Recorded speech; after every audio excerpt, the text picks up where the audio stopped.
من يهده الله فلا مضل له ومن يضلل فلا هادي له وأشهد أن لا إله إلا الله وحده لا شريك له وأشهد أن محمدا عبده ورسوله اللهم صل على محمد وعلى آل محمد كما صليت على إبراهيم وعلى آل إبراهيم وبارك على محمد وعلى آل محمد كما باركت على إبراهيم وعلى آل إبراهيم إنك حميد مجيد يا أيها الذين آمنوا اتقوا الله حق تقاته ولا تموتن إلا وأنتم مسلمون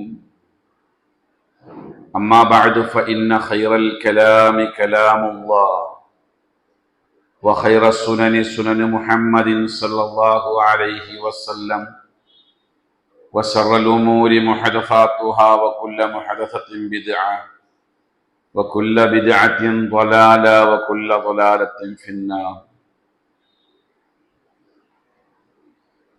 വേദിയിലുള്ള ഏറെ ആദരണീയരായ വ്യക്തിത്വങ്ങളെ,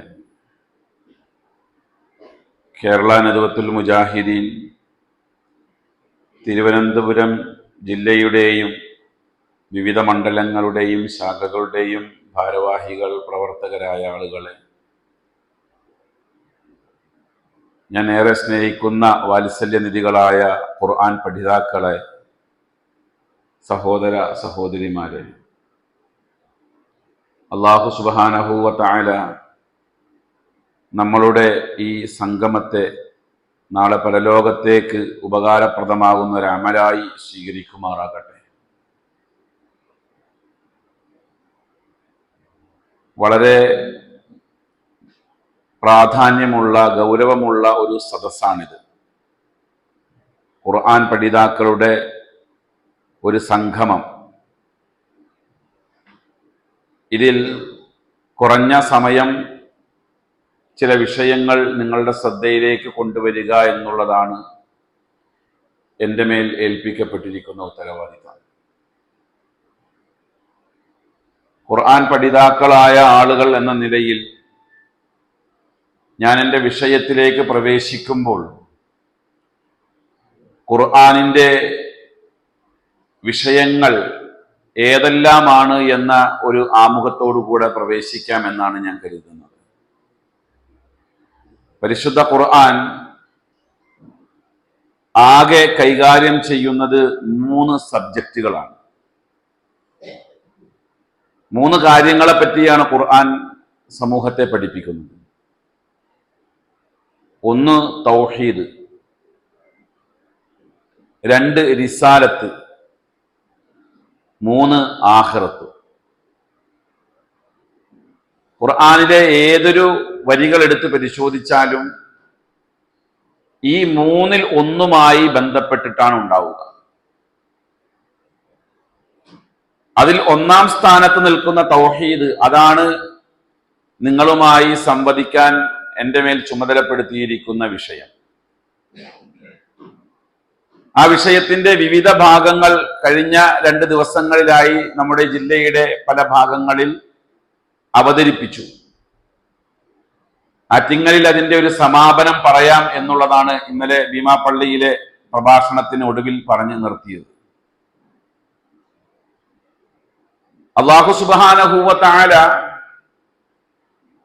നമുക്ക് കനിഞ്ഞരുളി തന്നിരിക്കുന്ന മഹത്തായ അനുഗ്രഹമാണ് നമ്മൾ തൗഹീദിന്റെ ആളുകളായി ജീവിക്കാൻ കഴിയുക എന്നുള്ളത്. അങ്ങനെ തൗഹീദിന്റെ ആളുകളായി ജീവിക്കുന്നവർക്ക് അല്ലാഹു തആല ചില വാഗ്ദാനങ്ങൾ ഈ ഭൂമിയിൽ പറയുന്നുണ്ട്. ഭൗതിക ജീവിതവുമായി ബന്ധപ്പെട്ടുകൊണ്ട് അല്ലാഹു നൽകുന്ന വാഗ്ദാനമാണ്. വിശുദ്ധ ഖുർആൻ 24-ാം അധ്യായം സൂറത്തുൽ മുഅ്മിനൂനിലെ 55-ാമത്തെ വചനം അല്ലാഹു പറഞ്ഞു, വഅദല്ലാഹു അല്ലദീന ആമനൂ മിൻകും വഅമിലുസ് സ്വാലിഹാത്ത്, നിങ്ങളിൽ നിന്ന് വിശ്വാസം സ്വീകരിക്കുകയും അമലുസ്വാലിഹാത്തുകൾ നിർവഹിക്കുകയും ചെയ്യുന്ന ആളുകളോട് അള്ളാഹു ചെയ്യുന്ന വാഗ്ദാനം. ആ വാക്കിൽ പറഞ്ഞ അഭിസംബോധന ആരോടാണെന്ന് മനസ്സിലായല്ലോ. ഇവിടത്തെ അവിശ്വാസികളോടല്ല, കാഫിറുകളോടോ മുശ്രിക്കുകളോടോ അല്ല, മുഅ്മിനീങ്ങളാണ് എന്ന് പറഞ്ഞു നടക്കുന്ന, ഈമാൻ ഉണ്ട് എന്ന് അവകാശപ്പെടുന്ന, ലാ ഇലാഹ ഇല്ലല്ലയിൽ വിശ്വസിക്കുന്ന, അതനുസരിച്ചുകൊണ്ട് അമലുസ്വാലിഹാത്തുകൾ നിർവഹിക്കുന്ന ആളുകളോട് എന്ന് പറഞ്ഞാൽ നമ്മളോട് അള്ളാഹു വാഗ്ദാനം ചെയ്യുകയാണ്. ആ ആയത്തിൽ അള്ളാഹു പറയുന്ന വാഗ്ദാനങ്ങൾ 3 വാഗ്ദാനങ്ങളാണ്. ഇവിടെ നമ്മളൊരു കാര്യം അറിയേണ്ടത് എന്താണെന്ന് വെച്ചാൽ, ഈ 3 വാഗ്ദാനങ്ങളും ഇന്ന് ഈ ഭൂമിയിൽ ഇല്ല. അള്ളാഹു ചെയ്ത ഈ വാഗ്ദാനങ്ങൾ ഇന്ന് ഭൂമിയിൽ നിലനിൽക്കുന്നില്ല. അതിനർത്ഥം അള്ളാഹു വാഗ്ദാനം പാലിക്കാതെ പോയി എന്നാണോ? അല്ല. അള്ളാഹു തആല ലാ യുഖ്ലിഫുൽ മിയാദ്, അവൻ വാഗ്ദാനം ലംഘിക്കുന്നവനല്ല, അള്ളാഹു വാഗ്ദാനം പാലിക്കുന്നവനാണ്. പക്ഷെ ആ വാഗ്ദാനം അള്ളാഹു ഇവിടെ നടപ്പിലാക്കണമെങ്കിൽ അതിന് ചില നിബന്ധനകൾ അള്ളാഹു പറഞ്ഞിട്ടുണ്ട്. ആ നിബന്ധനകൾ ഇവിടെ ലംഘിച്ചിരിക്കുന്നു എന്നുള്ളതാണ് നമ്മൾ മനസ്സിലാക്കേണ്ടത്. അതിലൊന്നാമത്തെ വാഗ്ദാനം ലയസ്തഖ്ലിഫന്നകും കമസ്തഖ്ലഫല്ലദീന മിൻ ഖബ്ലിഹിം, ഇവർക്ക് മുമ്പുള്ള ആളുകൾക്ക് ഭൂമിയിൽ അള്ളാഹു സ്വാധീനം കൊടുത്തിട്ടുണ്ട്. ഒരു സ്വാധീനം ഈ ഭൂമിയിൽ കൊടുത്തിട്ടുണ്ട്. അധികാരം എന്ന് അർത്ഥം വെക്കാൻ പറ്റില്ല. അങ്ങനെ അർത്ഥം വെച്ച ചില ആളുകളുണ്ട്, ഭൂമിയിൽ അധികാരം കൊടുക്കും എന്നുള്ളത്. അള്ളാഹു സുബ്ഹാനഹു വ തആല ഭൂമിയിൽ സത്യവിശ്വാസികളായ ആളുകൾക്ക് അധികാരം നടപ്പിലാക്കാൻ വേണ്ടിയല്ല അവരെ ചുമതലപ്പെടുത്തിയിട്ടുള്ളത്. 1.25 ലക്ഷത്തോളം പ്രവാചകന്മാർ ഈ ഭൂമിയിൽ വന്നുപോയി. ആദം അലൈഹിസ്സലാം മുതൽ അഷ്റഫുൽ ഖൽഖ് മുഹമ്മദ് മുസ്തഫ സല്ലല്ലാഹു അലൈഹി വസല്ലമ വരെയുള്ള ഈ 1.25 ലക്ഷം പ്രവാചകന്മാരുടെ പരമ്പരയിൽ ഭൂമിയിൽ അധികാരമുണ്ടായിരുന്ന പ്രവാചകന്മാർ എത്രയാ? 3 പേര്. ദാവൂദ് നബി, സുലൈമാൻ നബി അലൈഹിസ്സലാം, യൂസുഫ് നബി അലൈഹിസ്സലാം. ബാക്കി ആർക്കും ഭൂമിയിൽ അധികാരമില്ലായിരുന്നു. ഇസ്ലാം എന്ന് പറഞ്ഞാൽ ഇസ്ലാമിന്റെ സമ്പൂർണത ഭൂമിയിൽ അധികാരമുണ്ടായാലേ നടക്കുകയുള്ളൂ എന്ന് പറഞ്ഞ ചില ആളുകളുണ്ട്. അവരപ്പോ തള്ളി പറഞ്ഞു തുടങ്ങി. മതരാഷ്ട്രവാദത്തിന്റെ വിത്ത് പാകാൻ വേണ്ടിയാണ് ഈ ആശയത്തെ ഈ സമൂഹത്തിന്റെ ഇടയിൽ കൊണ്ടുവന്നത്. എന്ന് പറഞ്ഞാൽ മതരാഷ്ട്രമുണ്ടെങ്കിലേ ഇസ്ലാം സമ്പൂർണമാവുകയുള്ളൂ എന്ന ഒരു ചിന്ത. അത് തെറ്റാണ്. അപ്പൊ അധികാരമല്ല ഈ ആയത്തിൽ ഉദ്ദേശിക്കുന്നത്. അധികാരം കൊടുക്കുമെന്നല്ല, സ്വാധീനം കൊടുക്കും, സ്വീകാര്യത കൊടുക്കും. മുസ്ലിം ഉമ്മത്തിന് സ്വീകാര്യതയാണ് വേണ്ടത്, അല്ലാതെ അധികാരം ഉണ്ടായിക്കൊണ്ട് കാര്യമില്ല. കാരണം അധികാരം കയ്യിൽ വെച്ചുകൊണ്ട് ഇവിടെ ഈ ഭൂമിയുടെ കാര്യത്തിന് തമ്മിത്തല്ലാൻ മുസ്ലിം ഉമ്മത്തിന് സമയമില്ല. അധികാരികൾ അധികാരം കൈവശം വെക്കട്ടെ. ഏത് അധികാരികളാണെങ്കിലും മുഅ്മിനീങ്ങൾക്ക് അവിടെ സ്വീകാര്യതയുണ്ടോ എന്നാ പരിശോധിക്കേണ്ടത്. ആ സ്വീകാര്യത അല്ലാഹു തആല സത്യവിശ്വാസികളായ ആളുകൾക്ക് നൽകാം എന്നുള്ളത് വാഗ്ദാനം. ആ വാഗ്ദാനം മുന്നിൽ വെച്ചുകൊണ്ട് സമകാലിക വിഷയങ്ങൾ ഒന്ന് ചർച്ച ചെയ്തു നോക്കാം. ഇന്ന് ലോകത്ത് മുസ്ലിം സമുദായത്തിന് സ്വീകാര്യതയുള്ള നാട് എവിടെയാണ്? ഏത് രാജ്യത്താണ് മുസ്ലിമീങ്ങൾക്ക് സ്വീകാര്യതയുള്ളത്? 57 രാഷ്ട്രങ്ങൾ മുസ്ലിം ഭരണാധികാരികളാണുള്ളത്. 57 രാഷ്ട്രങ്ങൾ ഭരിക്കുന്നത് മുസ്ലിമീങ്ങളാണ്, അല്ലേ? ഈ 57 രാഷ്ട്രങ്ങൾ ഭരിക്കുന്ന മുസ്ലിമീങ്ങൾക്ക് ഏതെങ്കിലും ഒരു രാജ്യത്ത് ഈ ഭരണകർത്താക്കൾ മുസ്ലിമീങ്ങളാണ് എന്ന നിലയിൽ ഇസ്ലാമിനൊരു സ്വീകാര്യത കൊടുക്കുന്നുണ്ടോ? ഇല്ല, എവിടെയും കൊടുക്കുന്നില്ല. 57 രാഷ്ട്രങ്ങളുടെ ആധിപത്യം മുസ്ലിമീങ്ങൾക്കുണ്ടായിരിക്കെ ആ രാഷ്ട്രങ്ങളിൽ ഉൾപ്പെടെ മുസ്ലിമീങ്ങൾ പീഡിപ്പിക്കപ്പെടുകയും അവഗണിക്കപ്പെടുകയും അവരെ പുറത്താക്കാനുള്ളതായ പരിശ്രമങ്ങൾ നടന്നുകൊണ്ടിരിക്കുകയും ചെയ്യുകയാണ്. അപ്പൊ സ്വീകാര്യത ഉണ്ടോ? ഇപ്പൊ ഇസ്ലാമിന്റെ ശരീഅത്തനുസരിച്ച് ഭരണം നടക്കുന്നു എന്ന് പറയുന്ന സൗദി അറേബ്യ, ആ സൗദി അറേബ്യയിൽ മുസ്ലിമീങ്ങൾക്ക് സ്വീകാര്യതയുണ്ടോ? ഇന്ന് ആറ്റിങ്ങൽ സലഫി മസ്ജിദിൽ ഇങ്ങനെ ഒരു പ്രോഗ്രാം സംഘടിപ്പിച്ചിട്ട് ഇവിടത്തെ ഭരണകൂടത്തിന് എതിരായിക്കൊണ്ട് അവർ ചെയ്യുന്ന തിന്മകൾക്കെതിരെ സംസാരിക്കാനുള്ള സ്വാതന്ത്ര്യം ഇവിടെ ഉണ്ട്. ഇതിന് ഏതെങ്കിലും ആളുകളുടെ അരികിൽ പോയി അനുവാദം മേടിച്ച് അതിനുവേണ്ടി കാത്തു നിൽക്കേണ്ട അവസ്ഥ നമുക്കുണ്ടായോ? എന്നാൽ ഇങ്ങനെ ഒരു പരിപാടി സൗദി അറേബ്യയിൽ പോയി നടത്താൻ പറ്റുമോ? ഇസ്ലാമിക ഭരണമല്ലേ അവിടെ പോയിട്ട് ഒരു പള്ളിയിൽ പോയിട്ട് നമ്മളെല്ലാവരും കൂടെ ഒന്ന് ഒരുമിച്ച് കൂടിയിട്ട് ഒരു വാഴ പരിപാടി നടത്താൻ പറ്റുമോ? ഇല്ല. ഈ പരിപാടി ഇവിടെ ഒരു കടലാസ് കഷണത്തിൽ എഴുതി ഇവിടുത്തെ പോലീസ് സ്റ്റേഷനിൽ നിന്നിട്ടും പെർമിറ്റ് വാങ്ങിച്ചാൽ ഈ റോഡിന്റെ വക്കിൽ നമുക്ക് ഒരു മൈക്ക് പെർമിറ്റ് എടുത്താൽ നടത്താൻ പറ്റൂലേ? സൗദി അറേബ്യ പോയാൽ നടത്താൻ പറ്റുമോ? സ്വീകാര്യതയുണ്ടോ മുസ്ലിങ്ങൾക്ക്? ഇല്ല, എവിടെയില്ല. മുസ്ലിമീങ്ങൾക്ക് സ്വീകാര്യത ഉണ്ടായിരുന്നുവെങ്കിൽ മുസ്ലിമീങ്ങൾക്ക് എതിരെ പൗരത്വ ഭേദഗതി നിയമം പറഞ്ഞുകൊണ്ട് ഈ ഭീഷണി ഇവിടെ വരില്ലായിരുന്നു. അങ്ങനെ സ്വീകാര്യത ഉണ്ടായിരുന്നെങ്കിൽ എന്തുകൊണ്ട് ആ ഒരു പൗരത്വ ഭേദഗതിയുടെ വിഷയത്തിൽ ക്രൈസ്തവ സമൂഹത്തെ എടുത്തിട്ടില്ല? കാരണം അവരെ എടുത്തിട്ട് ചോദ്യം ചെയ്യാനാവുണ്ട് ഇവിടെ.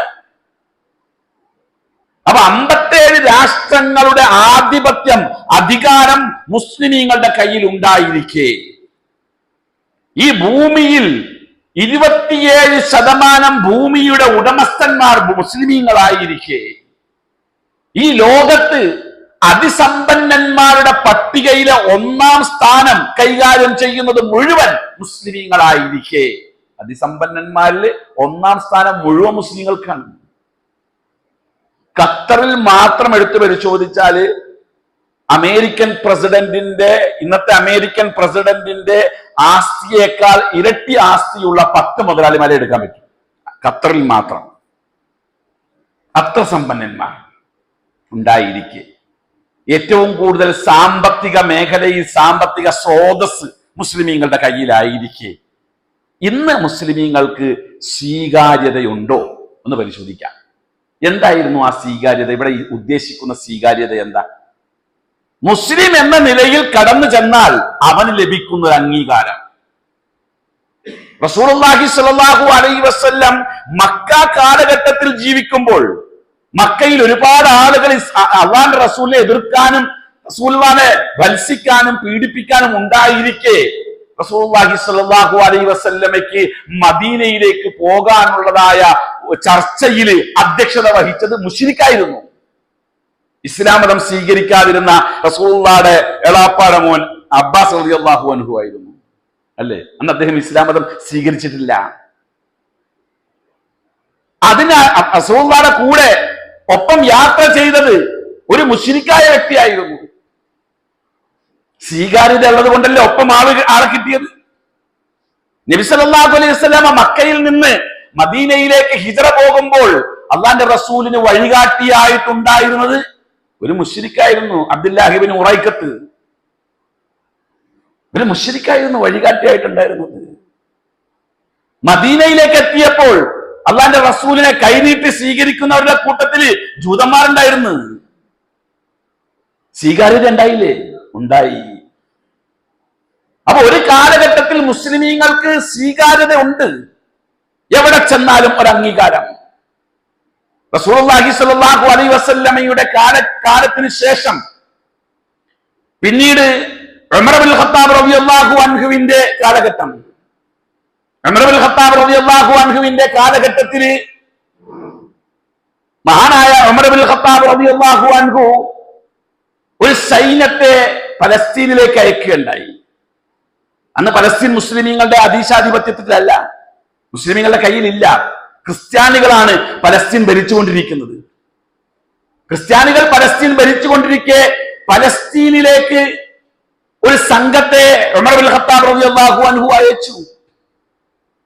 ആ സംഘത്തെ സ്വീകരിക്കാൻ ക്രിസ്ത്യാനികൾ ഉണ്ടായിരുന്നു അവിടെ. അവർ പറഞ്ഞു, ഒരു തുള്ളി രക്തം പോലും ചിന്താതെ പലസ്തീൻ മുസ്ലിമീങ്ങളുടെ കയ്യിലേക്ക് ഞങ്ങൾ വിട്ടുകൊടുക്കാൻ തയ്യാറാണ്. ഒരു തുള്ളി രക്തം പോലും ചിന്താതെ മുസ്ലിമീങ്ങളുടെ കയ്യിലേക്ക് പലസ്തീൻ വിട്ടുകൊടുക്കാൻ തയ്യാറാണ്. പക്ഷേ പലസ്തീന്റെ താക്കോല് അത് കേവലം ഒരു പ്രബോധക സംഘത്തിന്റെ നേതാവായ നിങ്ങളുടെ കയ്യിലേക്ക് തരികയില്ല. അബൂ ഉബൈദത്ത് ബിനുൽ ജറാഹ് റളിയല്ലാഹു അൻഹു ആണ് സംഘത്തിന്റെ തലവൻ. അംർ ബിൻ ആസ് റളിയല്ലാഹു അൻഹു ഒപ്പമുണ്ട്. നിങ്ങളുടെ കയ്യിലേക്ക് പലസ്തീന്റെ താക്കോൽ തരില്ല. മറിച്ച് ഞങ്ങൾ ചില ലക്ഷണങ്ങൾ വെച്ച ഒരാളെ പറ്റി മനസ്സിലാക്കിയിട്ടുണ്ട്. ഈ പലസ്തീന്റെ താക്കോല് മേടിക്കാൻ യോഗ്യനായ ഒരാൾ, അയാളുടെ കയ്യിലേക്ക് ഞങ്ങൾ താക്കോല് കൊടുക്കുകയുള്ളൂ എന്ന് ക്രൈസ്തവ സഭാ നേതാക്കന്മാര് അംർ ബിൻ ആസിനോടും അബൂ ഉബൈദത്ത് ബിനുൽ ജറാഹ് റളിയല്ലാഹു അൻഹുവിനോടും പറഞ്ഞു. അവർ അടയാളങ്ങൾ ചോദിച്ചു. ആ പറഞ്ഞ വ്യക്തിയുടെ അടയാളം എന്താണെന്ന് ചോദിച്ചു. ക്രിസ്തീയ നേതാക്കന്മാരും പണ്ഡിതന്മാരും ഈ പലസ്തീന്റെ താക്കോല് മേടിക്കാൻ അർഹതപ്പെട്ട ആളുടെ അടയാളങ്ങൾ പറഞ്ഞു കൊടുത്തു. അപ്പൊ അവര് പറഞ്ഞു, ഈ അടയാളം ഉള്ളത് ഇന്നത്തെ അറേബ്യയുടെ ഭരണാധികാരി ഞങ്ങളുടെ ഖലീഫ അമീറുൽ മുഅ്മിനീൻ ഉമർ ഇബ്നുൽ ഖത്താബ് റളിയല്ലാഹു അൻഹുവിനാണ് ഇതിന്റെ ഈ പറഞ്ഞ അടയാളമുള്ള ആള്. എന്നാ അദ്ദേഹത്തോട് വരാൻ പറയാ. കത്തയച്ചു. ആ കത്ത് മദീനയിലെത്തി. 30 ദിവസത്തെ യാത്രാ ദൂരമുണ്ട് പലസ്തീനിലേക്ക്. ആ 30 ദിവസത്തെ യാത്രാ ദൂരം ഉമർ ഇബ്നുൽ ഖത്താബ് റളിയല്ലാഹു അൻഹു ഒരു സേവകനോടൊപ്പം ഒരു കഴുതപ്പുറത്ത് യാത്ര ചെയ്തു വന്നു. പലസ്തീന്റെ പ്രവേശന കവാടത്തിങ്ങൾ ഉമർ റളിയല്ലാഹു അൻഹുവിനെ സ്വീകരിക്കാൻ അബൂ ഉബൈദത്ത് ബിനുൽ ജറാഹ് റളിയല്ലാഹു അൻഹുവും Abdullah ibn Amr bin Aas റളിയല്ലാഹു അൻഹുവും ഉൾപ്പെടെയുള്ള സഹാബി വൃന്ദമുണ്ട്. അവർ കാത്തിക്ക. ഉമർ റളിയല്ലാഹു അൻഹുവിനെ കണ്ടപ്പോൾ അബൂ ഉബൈദത്ത് ബിനുൽ ജറാഹ് റളിയല്ലാഹു അൻഹു നെറ്റി ചുളിച്ചു. കാരണം അറേബ്യൻ സാമ്രാജ്യത്തിന്റെ ഭരണാധികാരിയെ സ്വീകരിക്കാൻ മാർച്ച് ബിഷപ്പുമാര് തിരുമേനിമാര് അവരുടെ അരമനയിൽ കാത്തിരിക്കുക. അറേബ്യൻ സാമ്രാജ്യത്തിന്റെ അമീറാണ് വരുന്നത്. അപ്പൊ അതിൻ്റെതായ ഒരു വേഷം വേണം. 17 കഷ്ണം തുണി വെച്ച് തുന്നിയ ഒരു കോട്ട് ഇട്ടുകൊണ്ടാണ് ഉമർ റളിയല്ലാഹു അൻഹു ചെന്നിട്ടുള്ളത്. വേഷം പറ്റൂല, വേഷം മാറ്റണം എന്ന് പറഞ്ഞു ഉമർ റളിയല്ലാഹു അൻഹു. ഉമർ ഇബ്നുൽ ഖത്താബ് റളിയല്ലാഹു അൻഹു അബൂ ഉബൈദയെ അത്ഭുതത്തോടു കൂടെ നോക്കി. അബൂ ഉബൈദ മദീനയിൽ നിന്ന് പലസ്തീനിലേക്ക് ദഅവത്തിന് വേണ്ടി ഇറങ്ങുമ്പോൾ ഉണ്ടായിരുന്ന അബൂ ഉബൈദ അല്ലല്ലോ ഇത്. നിങ്ങളുടെ സംസാരത്തിലും പെരുമാറ്റത്തിലും രീതി മാറിപ്പോയല്ലോ. അബൂ ഉബൈദ, ഞാനൊരു കാര്യം പറയട്ടെ. നഹ്നു ഖൗമുൻ അഅസ്സനല്ലാഹു ബിൽ ഇസ്ലാം. ഇസ്ലാം കൊണ്ട് അഭിമാനിക്കുന്ന ആളുകളാണ് നമ്മൾ. ഇട്ടിരിക്കുന്ന വേഷം കൊണ്ടല്ല നമ്മൾ അഭിമാനിക്കുന്നത്. നമ്മുടെ അഭിമാനം ഇസ്ലാമിലാണ്.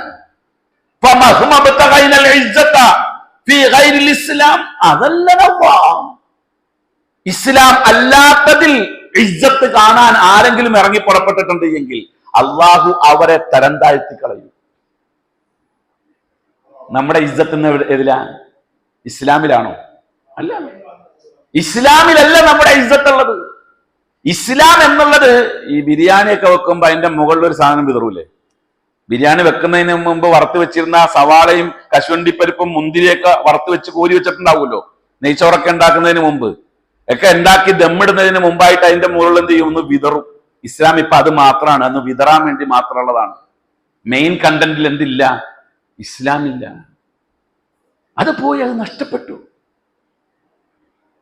അബൂ ഉബൈദയോട് ആ വർത്തമാനം പറഞ്ഞ അദ്ദേഹം പകരത്തിന് കൊണ്ടുവന്ന കുപ്പായം മാറ്റിവെച്ചു, ഡ്രസ്സ് മാറ്റിവെച്ചു. ഈ 17 കഷ്ണം തുണി വെച്ച് തുന്നിയ ഈ കോട്ടിട്ടുണ്ട് ഞാൻ ബിഷപ്പ് തിരുമേനിമാരുടെ മുമ്പിലേക്ക് പോകുമെന്ന് പറഞ്ഞു. ക്രൈസ്തവ സമുന്നായിക നേതാക്കന്മാരുടെ മുമ്പിലേക്ക് ഉമർ ഇബ്നുൽ ഖത്താബ് റളിയല്ലാഹു അൻഹു ആ പ്രാകൃത വേഷത്തിലാണ് കയറി ചെല്ലുന്നത്. കയറി ചെന്നപ്പോൾ അവർ അദ്ദേഹത്തെ വേഷത്തിന്റെ പേരിൽ അപമാനിച്ചോ? ഇല്ല, ഇല്ല. റസൂലുള്ളാഹി സ്വല്ലല്ലാഹു അലൈഹി വസല്ലമയുടെ സഹാബിമാരിൽ ഒരാൾ പോലും അവരുടെ ജീവിതത്തിൽ ഒരു ഭരണാധികാരിയുടെയോ ഒരു ആധിപത്യമുള്ളവന്റെയോ ഒരു ഭരണകർത്താവിന്റെയോ മുമ്പിലേക്ക് കയറി ചെല്ലുമ്പോൾ അവർ വേഷഭൂഷാദികൾ നോക്കിയിട്ടില്ല. അവർ പോയ ലക്ഷ്യമാണ് നോക്കിയിട്ടുള്ളത്. എന്ത് ലക്ഷ്യത്തിലാണ് അവർ പോയിട്ടുള്ളത് എന്നുള്ളത്. റുസ്തൂമിന്റെ കൊട്ടാരത്തിലേക്ക് ജിബ്രീൽ ആമിർ റളിയല്ലാഹു അൻഹു കയറി ചെന്നല്ലോ. ആരാ റുസ്തൂം? റുസ്തൂം എന്ന് പറഞ്ഞാൽ ഒരു സാമ്രാജ്യം വിറപ്പിക്കുന്ന ഭരണാധികാരിയുടെ മുഖ്യ സൈന്യാധിപനാണ് റുസ്തൂം. ആ റുസ്തൂമിന്റെ കൊട്ടാരത്തിലേക്ക് ജിബ്രീൽ ആമിർ എന്ന കറമ്പനായ മെലിഞ്ഞുണങ്ങിയ ആ വിശ്വാസികളുടെ നേതാവ് ഒരു കഴുതപ്പുറത്താണ് കയറി ചെന്നത്. റുസ്തൂമിന്റെ കൊട്ടാര വാതിലിന്റെ മുമ്പിൽ ഗേറ്റ് കീപ്പർമാർ അവർ എന്ത് ചെയ്തു? അദ്ദേഹത്തെ തടഞ്ഞു. ഈ പ്രാകൃത വേഷത്തിൽ വരുന്ന വ്യക്തിയെ സ്വീകരിക്കാൻ അവർ തയ്യാറില്ല. എന്തിനാണോ ഇവിടെ വന്നതെന്ന് ചോദിച്ചു. അപ്പൊ പറഞ്ഞു, ഉഭയകക്ഷി ചർച്ചയ്ക്ക് നിങ്ങളുടെ നേതാവ് റുസ്തൂം വിളിപ്പിച്ചപ്പോ പ്രതിനിധിയായിട്ട് എന്നെയാണ് അയച്ചിട്ടുള്ളത്. കിടത്തി വിടാതിരിക്കാൻ പറ്റൂല. റുസ്തൂമിന്റെ മുമ്പിലേക്ക് കയറി ചെന്ന ജിബ്രീൽ ആമിർ റളിയല്ലാഹു അൻഹുവിനോട് വെറുപ്പോടെ ചോദിച്ചത്, നീ ആരടാ, എന്താണ് ഇവിടെ കയറി വന്നതിന്റെ ലക്ഷ്യം എന്ന് ചോദിച്ചു. അവിടെ തന്റെ ലക്ഷ്യം പറഞ്ഞു. അതാണ് എന്താ ലക്ഷ്യം അദ്ദേഹം പറഞ്ഞത്? നഹ്നു ഖൗമുൻ ഇബ്തഅസന അല്ലാഹു ലിനുഖ്രിജൻ നാസ മിൻ ഇബാദത്തിൽ ഇബാദി ഇലാ ഇബാദത്തിർ റബ്ബ്. അതാണ് നമ്മുടെ ലക്ഷ്യം. ഈ ഇരിക്കുന്ന ഇസ്ലാഹി പ്രവർത്തകരായ ആളുകളല്ലേ നമ്മള്? മുജാഹിദ് പ്രവർത്തകരായ ആളുകളാ. മുജാഹിദ് എന്ന് പറയുന്നതിന് നമ്മൾ മടിക്കേണ്ട ആവശ്യമില്ല. മുജാഹിദ് എന്ന് പറയുന്നതിൽ നമ്മൾ ഭയപ്പെടേണ്ട ആവശ്യമില്ല. കാരണം നമ്മൾ മുജാഹിദുകളാ. അത് നമ്മുടെ ശ്വാസം നിലക്കുവോളം നമ്മൾ പറയുകയും അതിൽ ഉറച്ചു നിൽക്കുകയും ചെയ്യും. അതിന്റെ പേരിലാണ് നമ്മൾ മുജാഹിദുകളായത്. ഇപ്പൊ പുതിയ സംഘടന ഉണ്ടാക്കിയ ആൾക്കാരൊക്കെ ആ പേര് വെട്ടിമാറ്റിയതായിരുന്നു, പേടിച്ചിട്ട് അത് വെട്ടിമാറ്റി. 4 ആള് കൂടുന്നിടത്ത് ആളെ കിട്ടുന്ന പറഞ്ഞാൽ അവിടെ മുജാഹിദ് എന്നുള്ള പേര് വെക്കും, അതല്ലെങ്കിൽ അത് വെട്ടിക്കളയും. എല്ലായിടത്തും പറയില്ല അത്. ജിബ്രീൽ ആമിർ റളിയല്ലാഹു അൻഹു പറഞ്ഞെന്താ? നഹ്നു ഖൗമുൻ ഇബ്തഅസന അല്ലാഹു, അല്ലാഹു നിയോഗിച്ച ജനതയാണ് ഞങ്ങൾ. എന്തിനാ അല്ലാഹു നമ്മളെ നിയോഗിച്ചെന്നറിയാമോ? ലിനുഖ്രിജൻ നാസ മിൻ ഇബാദത്തിൽ ഇബാദി ഇലാ ഇബാദത്തിർ റബ്ബ്. അടിമയെ ആരാധിക്കുന്നതിൽ നിന്നും അടിമ ഉടമയെ ആരാധിക്കുന്നതിലേക്ക് ജനങ്ങളെ കൈപിടിച്ചുയർത്താൻ വേണ്ടി അള്ളാഹു നിയോഗിച്ച ജനതയാണ് ഞങ്ങൾ. അതാണ് നമ്മുടെ ലക്ഷ്യം. അല്ലാണ്ട് നല്ല തുണിയും കുപ്പായിട്ടിട്ട് നടക്കലാണ് എന്റെ ലക്ഷ്യം. ഇസ്ലാം എന്ന് പറഞ്ഞാൽ ഇങ്ങനെ മനോഹരമാണ്, വെറുതെ ഡെക്കറേഷൻ വരുത്താൻ നടക്കണ്ട. ഡെക്കറേഷൻ ഇസ്ലാമിന്റെ ആൾക്കാർ ഇവിടെ ഉണ്ട്. നമ്മൾ ഡെക്കറേഷൻ ഇസ്ലാമിന്റെ ആൾക്കാരല്ല. നമ്മൾ നമ്മുടെ കണ്ടന്റ് എന്താണ് എന്ന് കൃത്യമായി മനസ്സിലാക്കിക്കൊണ്ട് അത് സമൂഹത്തിന്റെ ഇടയിൽ എത്തിക്കാൻ വേണ്ടി നിയോഗിക്കപ്പെട്ടിരിക്കുന്ന ആളുകൾ.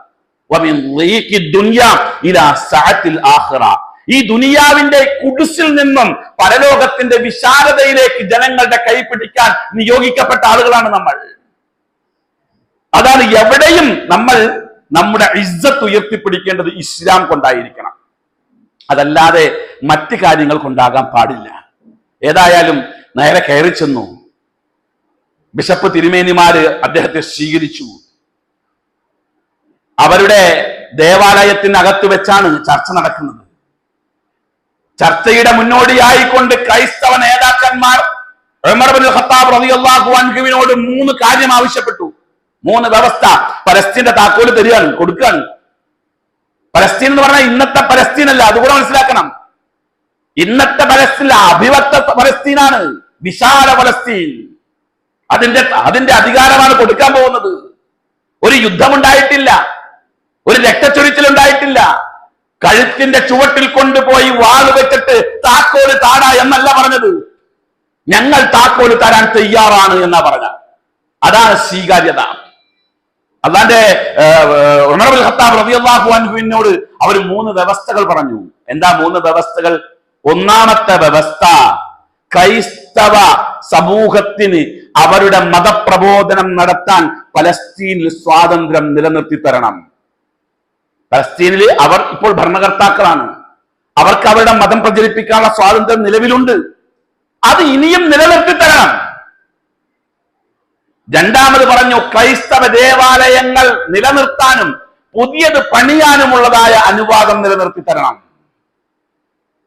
മൂന്നാമത് പറഞ്ഞു, ക്രിസ്ത്യാനികളുടെയും മുസ്ലിമീങ്ങളുടെയും പൊതുശത്രുവായ ജൂതന്മാരെ ഇവിടെ നിന്ന് മാറ്റിപ്പാർപ്പിക്കണം പലസ്തീനിൽ നിന്ന്.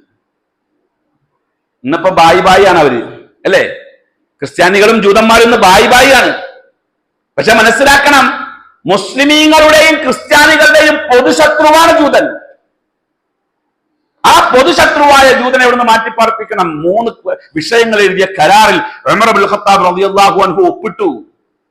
പലസ്തീന്റെ താക്കോൽ മുസ്ലിമീങ്ങളുടെ കയ്യിലേക്ക് കിട്ടി. എങ്ങനെയാണ് ഈ ആദേശാധിപത്യം മുസ്ലിമീങ്ങളുടെ കയ്യിൽ വന്നത്? അതാണ് പറഞ്ഞത്, സ്വീകാര്യത കിട്ടും. ആ സ്വീകാര്യതയിൽ ചിലപ്പോൾ അധികാരമുണ്ടാകാം, അതല്ലെങ്കിൽ അവിടെ നമുക്ക് പ്രവർത്തിക്കാനുള്ളതായ സ്വാതന്ത്ര്യം ഉണ്ടാകാം. ഏതായാലും അള്ളാഹു വിശുദ്ധ ഖുർആനിൽ പറഞ്ഞ വർത്തമാനം ഇതാണ്,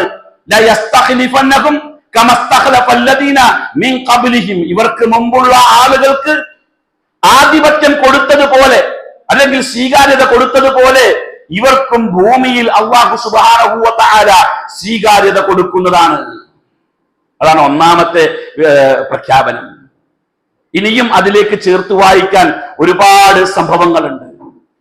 റസൂലുള്ളാഹി സ്വല്ലല്ലാഹു അലൈഹി വസല്ലം ജീവിച്ചിരുന്ന കാലഘട്ടത്തിൽ, അള്ളാഹുവിന്റെ പ്രവാചകന്റെ ജീവിത കാലഘട്ടത്തിൽ നബി സല്ലല്ലാഹു അലൈഹി വസല്ലം ഒരു പ്രവചനം നടത്തുകയുണ്ടായി. വളരെ സുന്ദരമായ ഒരു പ്രവചനമാണ്. ഇമാം ബുഖാരി സഹീഹുൽ ബുഖാരിയിൽ ആ പ്രവചനത്തെ സംബന്ധിച്ച് പറയുന്നുണ്ട്. സഹീഹുൽ ബുഖാരിയിൽ ആ പ്രവചനം പറയുന്നുണ്ട്. അതേപോലെ തന്നെ ഇമാം മുസ്ലിം സഹീഹ് മുസ്ലിമിൽ ആ പ്രവചനത്തെ പറ്റി പറയുന്നുണ്ട്. എന്താ സംഭവം? അള്ളാഹുവിന്റെ പ്രവാചകൻ ഒരിക്കൽ കിടന്നുറങ്ങുകയാണ്. കിടന്നുറങ്ങുന്ന സമയത്ത് നബി സല്ലല്ലാഹു അലൈഹി വസല്ലം സ്വപ്നം കണ്ടു. സ്വപ്നം എന്താണ്? അള്ളാഹുവിന്റെ പ്രവാചകൻ സ്വപ്നം കണ്ടിട്ട് പെട്ടെന്ന് എഴുന്നേറ്റപ്പോൾ നബി സല്ലല്ലാഹു അലൈഹി വസല്ലമയോട് ചോദിച്ചു. ഉമ്മു ഹറാം എന്ന സഹാബി വനിതയാണ്, അവരുടെ വീട്ടിലാണ് കിടക്കുന്നത്. അള്ളാന്റെ റസൂലെ, നിങ്ങൾ പെട്ടെന്ന് ചാടി എഴുന്നേറ്റല്ലോ, ഉറക്കത്തിൽ നിന്ന് പെട്ടെന്ന് ചാടി എഴുന്നേറ്റല്ലോ, എന്താണ് അതിന്റെ കാരണം എന്ന് ചോദിച്ചു. നബി സല്ലല്ലാഹു അലൈഹി വസല്ലമ ചിരിച്ചുകൊണ്ട് മറുപടി പറഞ്ഞു, ഞാനൊരു സ്വപ്നം കണ്ടു. എന്താ സ്വപ്നം?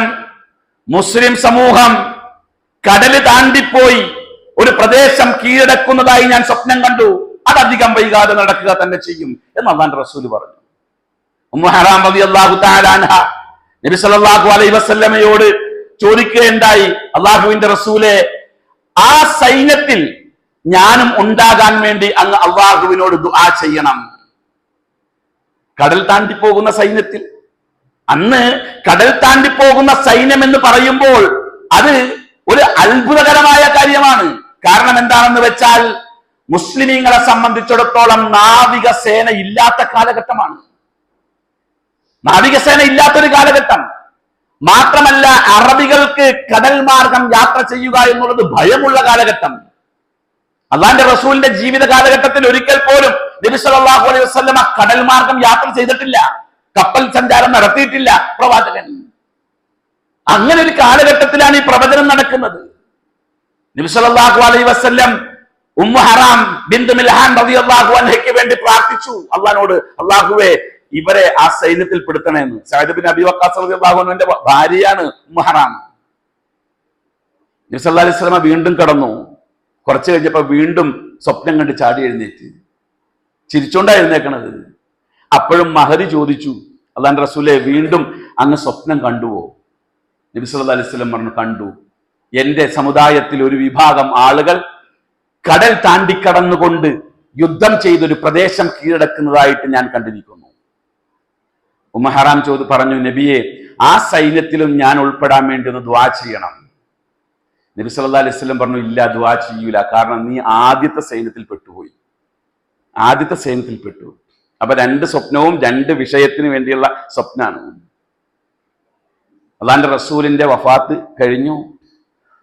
അതിനുശേഷം മുആവിയ റളിയല്ലാഹു അൻഹുവിന്റെ ഭരണകാലഘട്ടത്തിലാണ് ബൈസ്റ്റാൻഡിനോപ്പിൾ കീഴടക്കുകയും മുസ്ലിമീങ്ങൾക്ക് നാവികസേന ഉണ്ടാവുകയൊക്കെ ചെയ്തത് ആ കാലഘട്ടത്തിലാണ്. ആ സൈന്യത്തിന്റെ സംഘത്തലവനായിട്ട് നിയോഗിക്കുന്നത് സഅദ് ബിൻ അബി വഖാസ് റളിയല്ലാഹു അൻഹുവിനെയാണ്. അദ്ദേഹത്തോടൊപ്പം അദ്ദേഹത്തിന്റെ സഹധർമ്മിണി ഉമ്മു ഹറാം ബിന്ത് മിൽഹാൻ റളിയല്ലാഹു അൻഹയും ഒപ്പമുണ്ട്. കപ്പലിൽ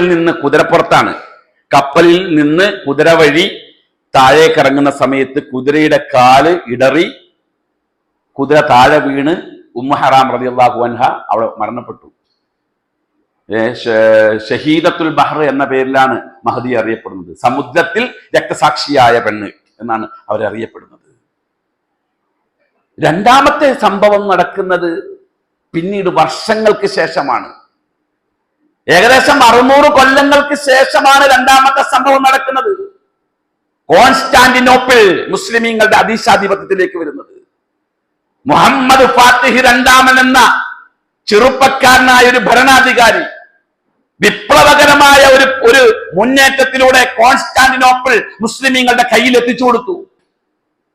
അത് ചരിത്രക്കൊന്ന് വായിച്ചു നോക്കണം. അതിൽ ഏറ്റവും ഖേദകരമായ കാര്യം എന്ന് പറഞ്ഞാല് മുസ്ലിമീങ്ങളുടെ ഇത്തരം മുന്നേറ്റങ്ങളുടെ ചരിത്രങ്ങളുടെ വിവരണങ്ങളൊന്നും മലയാളത്തിൽ അധികം ലഭ്യമല്ലാതെ പോകുന്നു എന്നുള്ളതാണ്. അറബിയിൽ തന്നെ പരിമിതമായ ഗ്രന്ഥങ്ങളാണ് ഇതിൽ കിട്ടുന്നത്. ഇത്തരം ചരിത്രങ്ങൾ ഇന്ന് മൂടിക്കിടക്കുകയാണ്. കോൺസ്റ്റാന്റിനോപ്പിൾ അത് മുസ്ലിമീങ്ങളുടെ അധീശാധിപത്യത്തിലേക്ക് വന്നു. മുഹമ്മദ് ഫാത്തിഹ് രണ്ടാമൻ എന്ന പേരിൽ അറിയപ്പെടുന്ന വിപ്ലവകാരിയായ ഒരു ഭരണാധികാരി. അദ്ദേഹം കോൺസ്റ്റാന്റിനോപ്പിൾ കീഴടക്കുമ്പോൾ അദ്ദേഹത്തിന്റെ വയസ്സ് 28. 28ാമത്തെ വയസ്സിലാണ് അദ്ദേഹം ആ രാജ്യം കീഴടക്കുന്നത്. എന്ന് പറഞ്ഞാൽ 600 കൊല്ലം പ്രഗത്ഭരായിരിക്കുന്ന സൈന്യാധിപന്മാര് ശ്രമിച്ചിട്ട് നടക്കാത്തൊരു വിജയം ഇദ്ദേഹത്തിന്റെ കയ്യിലേക്ക് കിട്ടി. ഇതൊക്കെ ചരിത്രം. മുസ്ലിം സ്പെയിൻ മുസ്ലിമീങ്ങൾക്ക് സ്വീകാര്യത കിട്ടുമെന്ന് പറഞ്ഞതിന്റെ തെളിവുകളായി പറയുന്നത്. മുസ്ലിം സ്പെയിൻ ആരായിരുന്നു? താരിഖ് ബിൻ സിയാദ് റളിയല്ലാഹു അൻഹു ആണ് മുസ്ലിം സ്പെയിനിലേക്ക് കടന്നു ചെല്ലുന്നത്. അന്ന് സ്പെയിൻ ക്രൈസ്തവ നേതാക്കന്മാരുടെ കയ്യിലാണ്. ഒരു തേരോട്ടത്തിലൂടെ പോയി 7000 പട്ടാളക്കാരെ കൊണ്ടാണ് മധ്യധരണ്യായി മുറിച്ചു കടന്നുകൊണ്ട് കപ്പൽ മാർഗം താരിഖ് ബിൻ സിയാദ് സ്പെയിനിന്റെ യൂറോപ്പിന്റെ മണ്ണിൽ കാലുകുത്തുന്നത്. യൂറോപ്പിന്റെ മണ്ണിൽ കാലുകുത്തിയിട്ട് അദ്ദേഹം ആദ്യം ചെയ്ത പ്രവർത്തനം എന്താണ്? ആദ്യം ചെയ്ത പണി അദ്ദേഹം യാത്ര ചെയ്ത കപ്പൽ കത്തിച്ചു കളഞ്ഞു എന്നാണ് ചരിത്രത്തിൽ കാണുന്നത്. ചില അഭിപ്രായ വ്യത്യാസങ്ങളുണ്ട് ആ വിഷയത്തിൽ. എന്തുമാകട്ടെ, ആ 7000 പട്ടാളക്കാരോട് അദ്ദേഹം പറഞ്ഞ വർത്തമാനം എന്താ? ഈ ഭൂമിയിൽ എവിടെയും കയറി ചെല്ലാനുള്ള സ്വാതന്ത്ര്യം നമ്മുടെ റബ്ബ് നമുക്ക് തന്നിട്ടുണ്ട്. അവിടെ സ്വീകാര്യത നമുക്ക് ലഭിക്കണമെങ്കിൽ നാം വിശ്വസിക്കുന്ന ആദർശത്തെ നമുക്ക് ഉയർത്തിപ്പിടിക്കാൻ കഴിയണം. അതുകൊണ്ട് നാം വിശ്വസിക്കുന്ന ആദർശത്തെ ഉയർത്തിപ്പിടിച്ചുകൊണ്ട്, ലാ ഇലാഹ ഇല്ലല്ലാഹയെ ഉയർത്തിപ്പിടിച്ചുകൊണ്ട് ഈ മണ്ണിൽ നമ്മൾക്ക് ഒന്നിരിക്കൽ ജീവിക്കാം, അതല്ലെങ്കിൽ ഈ മണ്ണിൽ നമുക്ക് മരിക്കാം. എത്ര കൊല്ലം മുസ്ലിങ്ങൾ സ്പെയിൻ ഭരിച്ചു? 800 കൊല്ലത്തിലധികം ഭരിച്ചു. 700 കൊല്ലത്തിലധികം 700 കൊല്ലത്തോളം മുസ്ലിമീങ്ങൾ സ്പെയിൻ ഭരിച്ചു. മുസ്ലിമീങ്ങളുടെ ആധിപത്യത്തിൽ സുവർണ ലിപികളാൽ എഴുതി വെക്കപ്പെട്ടിരിക്കുന്ന ചരിത്രമാണ് സ്പെയിന്റെ ചരിത്രം. മുസ്ലിം സ്പെയിൻ പോയി നോക്കണം. പ്രഗത്ഭരായിരിക്കുന്ന പണ്ഡിതന്മാരെ മുസ്ലിം സ്പെയിൻ വാർത്തെടുത്തു. ഇബ്നു സീനയെ പോലെയുള്ള ആളുകൾ, ഇമാം ഖുർത്തുബിയെ പോലെയുള്ള ആളുകൾ, ചിന്തകന്മാർ, വിശുദ്ധന്മാർ, ഗോളശാസ്ത്രത്തിൽ നിപുണന്മാരായ ആളുകൾ എന്നു വേണ്ട ലോകത്ത് ഏതെല്ലാം ശാസ്ത്ര സംഹിതകളുണ്ടോ അതിന്റെ എല്ലാം ഉസ്താദുമാരായി. അന്ന് യൂറോപ്പ് പനി വന്നാൽ പുതപ്പിട്ട് മൂടിയിരുന്നു. ദൈവത്തിന്റെ ശാപമാണെന്ന് പറഞ്ഞുകൊണ്ട്, പനി വന്നാൽ പുതപ്പിട്ട് മൂടിയിരുന്ന കാലഘട്ടം, ചികിത്സിക്കാൻ കൂട്ടാക്കാത്ത കാലഘട്ടം, ഗലീലിയെ പോലെയുള്ള ആളുകളെ വൃത്തി കൽപ്പിച്ച് തൂക്കുകയറി വിധിക്കപ്പെട്ട കാലഘട്ടം. എന്തിനാ ഗലീലിയെ വിധിച്ചത്? ഭൂമി കറങ്ങുന്നുണ്ടെന്ന് പറഞ്ഞതിന്റെ പേരിൽ അല്ലേ? ഭൂമി കറങ്ങുന്നുണ്ടെന്ന് പറഞ്ഞതിന്റെ പേരിൽ ശാസ്ത്ര സത്യം വിളിച്ചു പറഞ്ഞതിന് വധശിക്ഷ കൊടുത്തു. അങ്ങനെയുള്ള ക്രൈസ്തവ സഭയുടെ മുമ്പിലാണ്, അല്ലെങ്കിൽ ആ വിശ്വാസത്തിന്റെ മുമ്പിലാണ് സ്പെയിനിലെ മുസ്ലിമീങ്ങൾ ശാസ്ത്രലോകത്ത് വളർച്ച ഉണ്ടാക്കിയത്. സംസ്കൃതം പഠിക്കാൻ വേണ്ടി ഇന്ത്യയിലേക്ക് വന്നു സ്പെയിനിലെ മുസ്ലിമീങ്ങൾ. സംസ്കൃതം പഠിച്ചു. എന്തിനാ സംസ്കൃതം പഠിച്ചെന്നറിയാമോ? ആര്യവൈദ്യം പഠിക്കാൻ വേണ്ടി. ആര്യവൈദ്യം പഠിക്കാൻ വേണ്ടി സംസ്കൃതം പഠിച്ച്, എന്നിട്ട് ആര്യവൈദ്യം പഠിച്ച്, എന്നിട്ട് അത് അറബിയിലേക്ക് ട്രാൻസ്ലേറ്റ് ചെയ്തു. അപ്പൊ താരിഖ് ബിൻ സിയാദ് റളിയല്ലാഹു അൻഹുവിന് സ്പെയിന്റെ മണ്ണിൽ ഈ സ്വീകാര്യത എങ്ങനെ കിട്ടി? ചിന്തിച്ചു നോക്കണം. കൊർദോവ വലിയ ജുമാഅത്ത് പള്ളി, സങ്കടം വരും ആ ചരിത്രമൊക്കെ പറയുമ്പോ. നേരിട്ട് കണ്ടിട്ടുണ്ട് എങ്കിൽ അവർക്കറിയാം അതിന്റെ ഇത്. സ്പെയിൻ ഇന്നും നമുക്ക് പോകാൻ പറ്റുന്ന സ്ഥലം തന്നെയാണ്. ഒരു ഒരു ഒരു സൗഭാഗ്യം ലഭിച്ചു അവിടെ പോയി കാണാനും ഈ ചരിത്രങ്ങളൊന്ന് മനസ്സിലാക്കാനും. കൊർദോവ വലിയ ജുമാഅത്ത് പള്ളി, ആ വലിയ ജുമാഅത്ത് പള്ളി ഇന്നും നിലകൊള്ളുന്നുണ്ട്. 1470 തൂണുകളാണ് ആ മസ്ജിദിനുള്ളത്. തൂണുകളുടെ എണ്ണ പറഞ്ഞത് 1470 തൂണുകളുള്ള വലിയ ജുമാഅത്ത് പള്ളി. ആ പള്ളിയുടെ ഏറ്റവും വലിയ നടുവിലായ ഒരു വലിയ കുബ്ബയുണ്ട്. ആ കുബ്ബയ്ക്ക് 365 ദ്വാരങ്ങളുണ്ട്. സൂര്യപ്രകാശം ആ കുബ്ബയിലൂടെ ഈ ദ്വാരങ്ങളിലൂടെ താഴേക്ക് വരുമ്പോൾ ആ സൂര്യപ്രകാശത്തിന്റെ അളവ് നോക്കിയിട്ട്, അടയാളം നോക്കിയിട്ട് ബാങ്കിന്റെ സമയം കുറിച്ചിരുന്ന അത്രയും വലിയ കഴിവുള്ള ഗണിതശാസ്ത്രത്തിൽ വിദഗ്ധരായ ആളുകൾ ഉണ്ടായിരുന്നു. ആ കുബ്ബയുടെ മുകളിൽ കയറി വാങ്ക് കൊടുത്താൽ കൊർദോവ പട്ടണം മുഴുവനും കേൾക്കാം. ആധുനിക സംവിധാനങ്ങളൊന്നും ഇല്ലാതെ കണ്ട്. ഒടുവിൽ അബു അബ്ദില്ല എന്ന ഭരണാധികാരി അയാളുടെ പിടിപ്പ് കേടുകൊണ്ട് ഫെർഡിനൻഡിന്റെയും ഇസബല്ലയുടെയും കയ്യിലേക്ക് സ്പെയിന്റെ താക്കോല് വെച്ചു കൊടുത്തുകൊണ്ട് തലയും താഴ്ത്തി ഇറങ്ങിപ്പോന്നു. മുസ്ലിമീങ്ങൾക്ക് സ്പെയിൻ നഷ്ടപ്പെട്ടു. ഇങ്ങനെ എണ്ണി എണ്ണി പറഞ്ഞാൽ മുസ്ലിമീങ്ങൾക്ക് അല്ലാഹു തആല കൊടുത്ത സ്വീകാര്യത, അതിന്റെ ചരിത്രങ്ങൾ ഒരുപാട് എണ്ണി പറയാനുണ്ട്.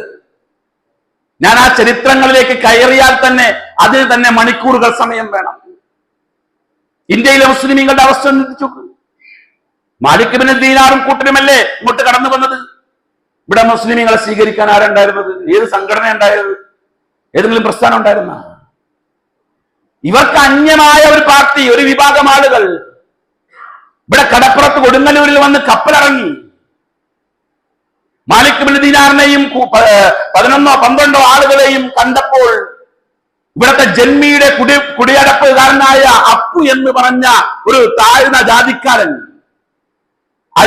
അത്ഭുതത്തോടുകൂടി അവരെ നോക്കി. ശുഭ്രവസ്ത്രധാരികളായ ആളുകൾ കടന്നു വരുന്നു.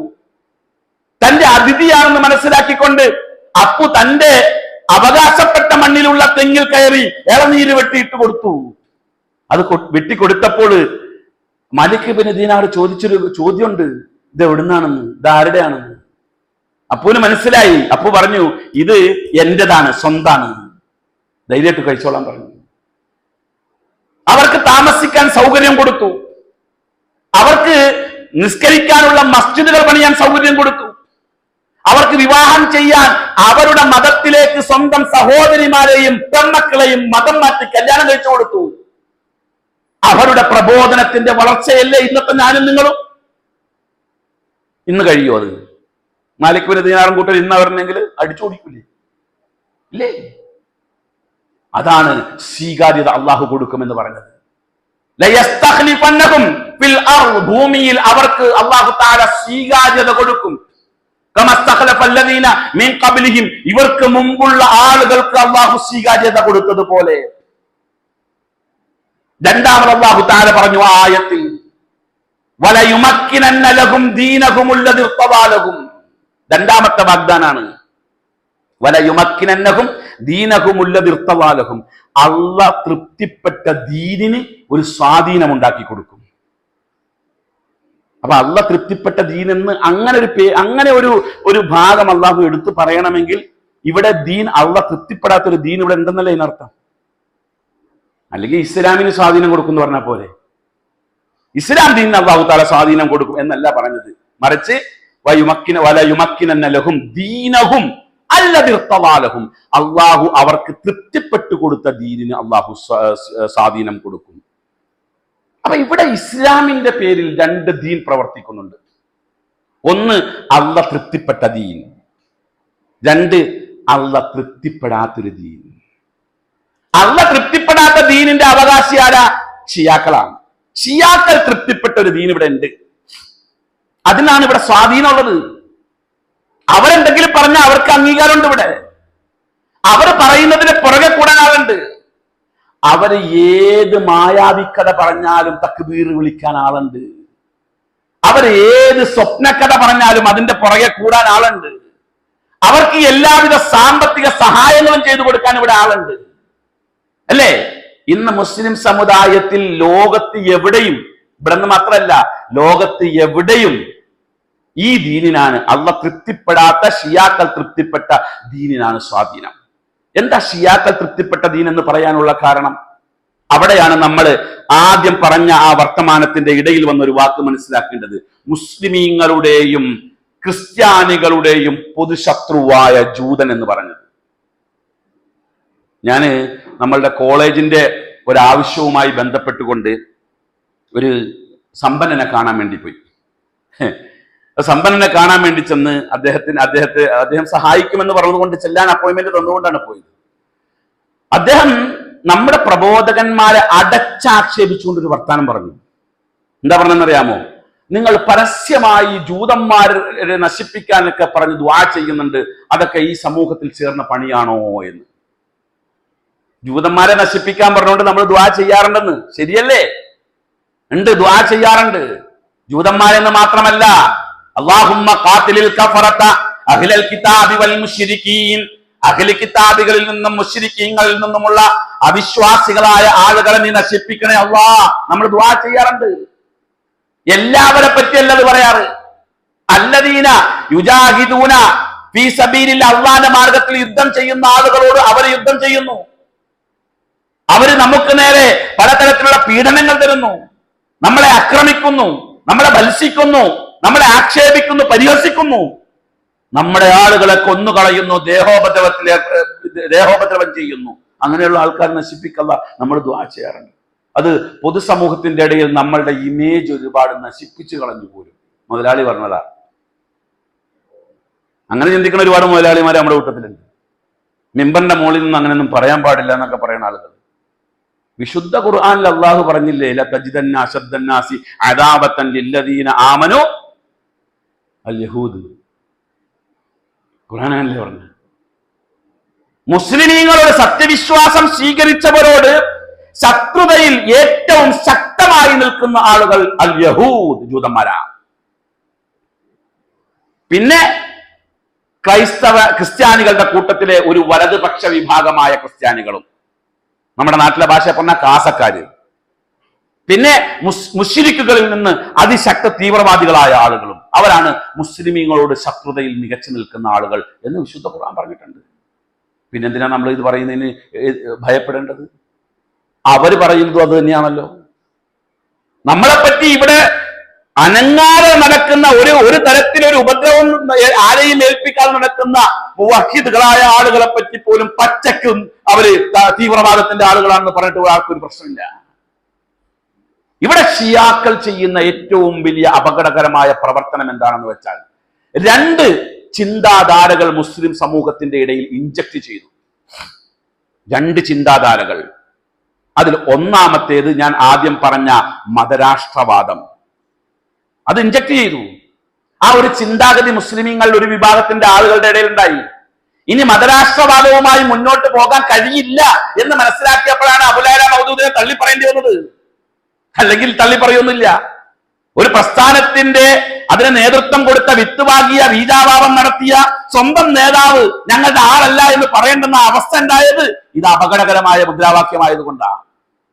രണ്ടാമത്തേത്, ഗ്രീക്ക് ഫിലോസഫിയെ ഇസ്ലാമിക തത്വശാസ്ത്രവുമായി കൂട്ടിക്കുഴച്ചുകൊണ്ട് ഉണ്ടാക്കിയ തസവുഫ് എന്ന് പറയുന്ന ഒരു പ്രത്യയ ശാസ്ത്രം. നമ്മുടെ നാട്ടിലൊക്കെ അതിന് നല്ല വേരോട്ടുണ്ട്. തസവുഫിന്, സൂഫി ചിന്താധാരയ്ക്ക് നല്ല വേരോട്ടുണ്ട്. സൂഫികൾക്കാണ് വലിയ പ്രാധാന്യം.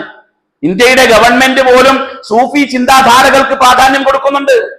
കാരണം സൂഫി ചിന്താധാരകൾ ഇവിടെ വേരോട്ടം ഉണ്ടായിക്കഴിഞ്ഞാൽ ഇസ്ലാമിന്റെ ആണിക്കല്ലായ തൗഹീദിനെ തകർക്കാൻ കഴിയും. കാരണം സൂഫി ചിന്തയുടെ ബേസ് എന്താണ്? അല്ലാഹ് ഇല്ല എന്നുള്ളതാണ്. സൂഫി ചിന്തയുടെ അടിസ്ഥാനം അല്ലാഹു ഇല്ല എന്നുള്ളതാണ്. ഏതല്ലാഹ്? നമ്മൾ വിശ്വസിക്കുന്ന 99 വിശേഷണങ്ങളാൽ നമ്മൾ മനസ്സിലാക്കിയിട്ടുള്ള ഈ പ്രപഞ്ചത്തിന്റെ സൃഷ്ടാവായ ഇതിന്റെ ഉടമസ്ഥനായ അല്ലാഹു ഇല്ല. അല്ലാഹുവിന് പകരം ഇവിടെ എല്ലായിടത്തും അല്ലാഹ് ഉണ്ട്. എല്ലായിടത്തും വഹദത്തുൽ വജൂദ് എന്ന് പറയുന്ന ഒരു ആശയം. വഹദത്തുൽ വജൂദ് എന്ന് പറഞ്ഞു കഴിഞ്ഞാൽ അതിനർത്ഥം എന്താ? എല്ലായിടത്തും അല്ലാഹ് ഉണ്ട്. ഈ ചുമരിലും അല്ലാഹ് ഉണ്ട്, എന്റെ ശരീരത്തിലും അല്ലാഹ് ഉണ്ട്, ഈ മൈക്കിലും അല്ലാഹ് ഉണ്ട്, ഇവിടെ ഉണ്ട്, അവിടെ ഉണ്ട്, എല്ലായിടത്തും അല്ലാഹ് ഉണ്ട്. അതാ വഹദത്തുൽ വജൂദ്. ആ ഒരു വിശ്വാസം മുസ്ലിം സമൂഹത്തിന്റെ ഇടയിൽ ശക്തമായിട്ടുണ്ട്. അള്ളാഹ് എവിടെയാണെന്ന് ചോദിച്ചാൽ എന്ത് പറയും? എല്ലായിടത്തും ഉണ്ടെന്ന് പറയണം, അല്ലേ? അള്ളാഹു എല്ലായിടത്തും ഉണ്ട്, അത് തെറ്റാ. നബി സല്ലല്ലാഹു അലൈഹി വസല്ലമയോട് ചോദിച്ചില്ലേ അയിന അല്ലാഹ്? അള്ളാഹുവിന്റെ റസൂൽ ചോദിച്ചാൽ അയിന അല്ലാഹ്, എവിടെയാണ് മോനെ അള്ളാഹ്? ആ കുട്ടി കൊടുത്ത മറുപടി എന്താ? ഫിസ്സമാ, ആകാശത്തിൽ. അതാണ് ഇസ്ലാമിന്റെ വിശ്വാസം. ആ വിശ്വാസത്തെ വേരോടെ അറുക്കുകയും സൂഫി നേതാക്കന്മാര് അള്ളാഹുവിന്റെ പ്രതിരൂപമാണ് എന്ന് വിശ്വസിക്കുകയും ചെയ്യുന്നതാണ് സൂഫി ചിന്താധാര. ആ സൂഫി ചിന്താധാരക്കാണ് ഷിയാക്കൾ ഇവിടെ വിത്തുപാകിയത്. അതുവരെയും സൂഫി ചിന്താധാര ഇല്ല. ഷിയാക്കളുടെ ആഗമനത്തോടു കൂടിയാണ് സൂഫി ചിന്താധാര വന്നത്. അതിനോടനുബന്ധിച്ചുകൊണ്ടാണ് പിന്നീട് ജാറ വ്യവസായങ്ങൾ ഉണ്ടായത്, ജാറം കെട്ടിപ്പടുക്കൽ ഉൾപ്പെടെയുള്ള കാര്യങ്ങൾ. അതിനോടനുബന്ധിച്ചാണ് ജാറത്തിൽ കിടക്കുന്ന ആളുകളുടെ പേരിലുള്ളതായ ഉറൂസുകളും മറ്റു കാര്യങ്ങളും നടക്കാൻ തുടങ്ങിയത്. അതിനാണ് ലോകത്തെമ്പാടും വേരോട്ടം. ഇന്ന് ഇസ്ലാമിന്റെ ഈറ്റില്ലം എന്ന് പറയുന്ന നമ്മളുടെ വിശുദ്ധ മക്കയിൽ പോയാൽ പോലും അവിടെയും ഈ പറയപ്പെട്ട ഈ ശിർക്ക് ബിദ്അത്ത് ഖുറാഫാത്തുകൾക്കാണ് വേരോട്ടമുള്ളത്. അതിന്റെ ആളുകൾക്ക് അവിടെ നല്ല പ്രാധാന്യമാണ്. ഒരു കാലഘട്ടം വരെ എന്റെയൊക്കെ ഓർമ്മയിൽ ഞാൻ 27 വർഷത്തിലധികമായി അവിടെ ആ നാടുമായിട്ടുള്ള ബന്ധം. മുൻപ് ഉണ്ടായിരുന്നതിനേക്കാൾ ശക്തിയാകേണ്ട ഒരു വിഷയമാണ് ഈ ശിർക്ക് വിഷയങ്ങൾ. പക്ഷെ ഇന്ന് ശക്തി കുറഞ്ഞിരിക്കുക. കഴിഞ്ഞ മാസത്തെ എന്റെ യാത്രയിൽ ഉഹദിൽ ചെന്നപ്പോ സാധാരണ അവിടെ ഉഹദിലൊക്കെ ഒരു 2-3 മുത്തവന്മാർ നിൽക്കും, അവിടെ കൈ ഉയർത്തി പ്രാർത്ഥിക്കരുതെന്നൊക്കെ പറഞ്ഞുകൊണ്ട് ആൾക്കാരെ ഓടിച്ചു വിടാൻ വേണ്ടി. ഈ കഴിഞ്ഞ മാസം പോയപ്പോ അതില്ല, ആളുണ്ട്, അത് തടയുന്നില്ല. അവിടെ കൈ ഉയർത്തി പ്രാർത്ഥിക്കുന്നുണ്ട്, കരയുന്നുണ്ട്, ദ്വാരക്കുന്നുണ്ട്, എല്ലാം ചെയ്യുന്നുണ്ട്, വിഷയമില്ല. ഇതങ്ങനെ പതുക്കെ പതുക്കെ എടുത്തു കളഞ്ഞുകൊണ്ടിരിക്കുക.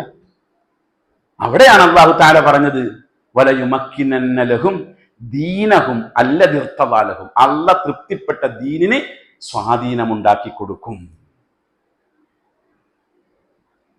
ഓരോന്നോരോന്ന് വിശദീകരിക്കേണ്ടതുണ്ട്.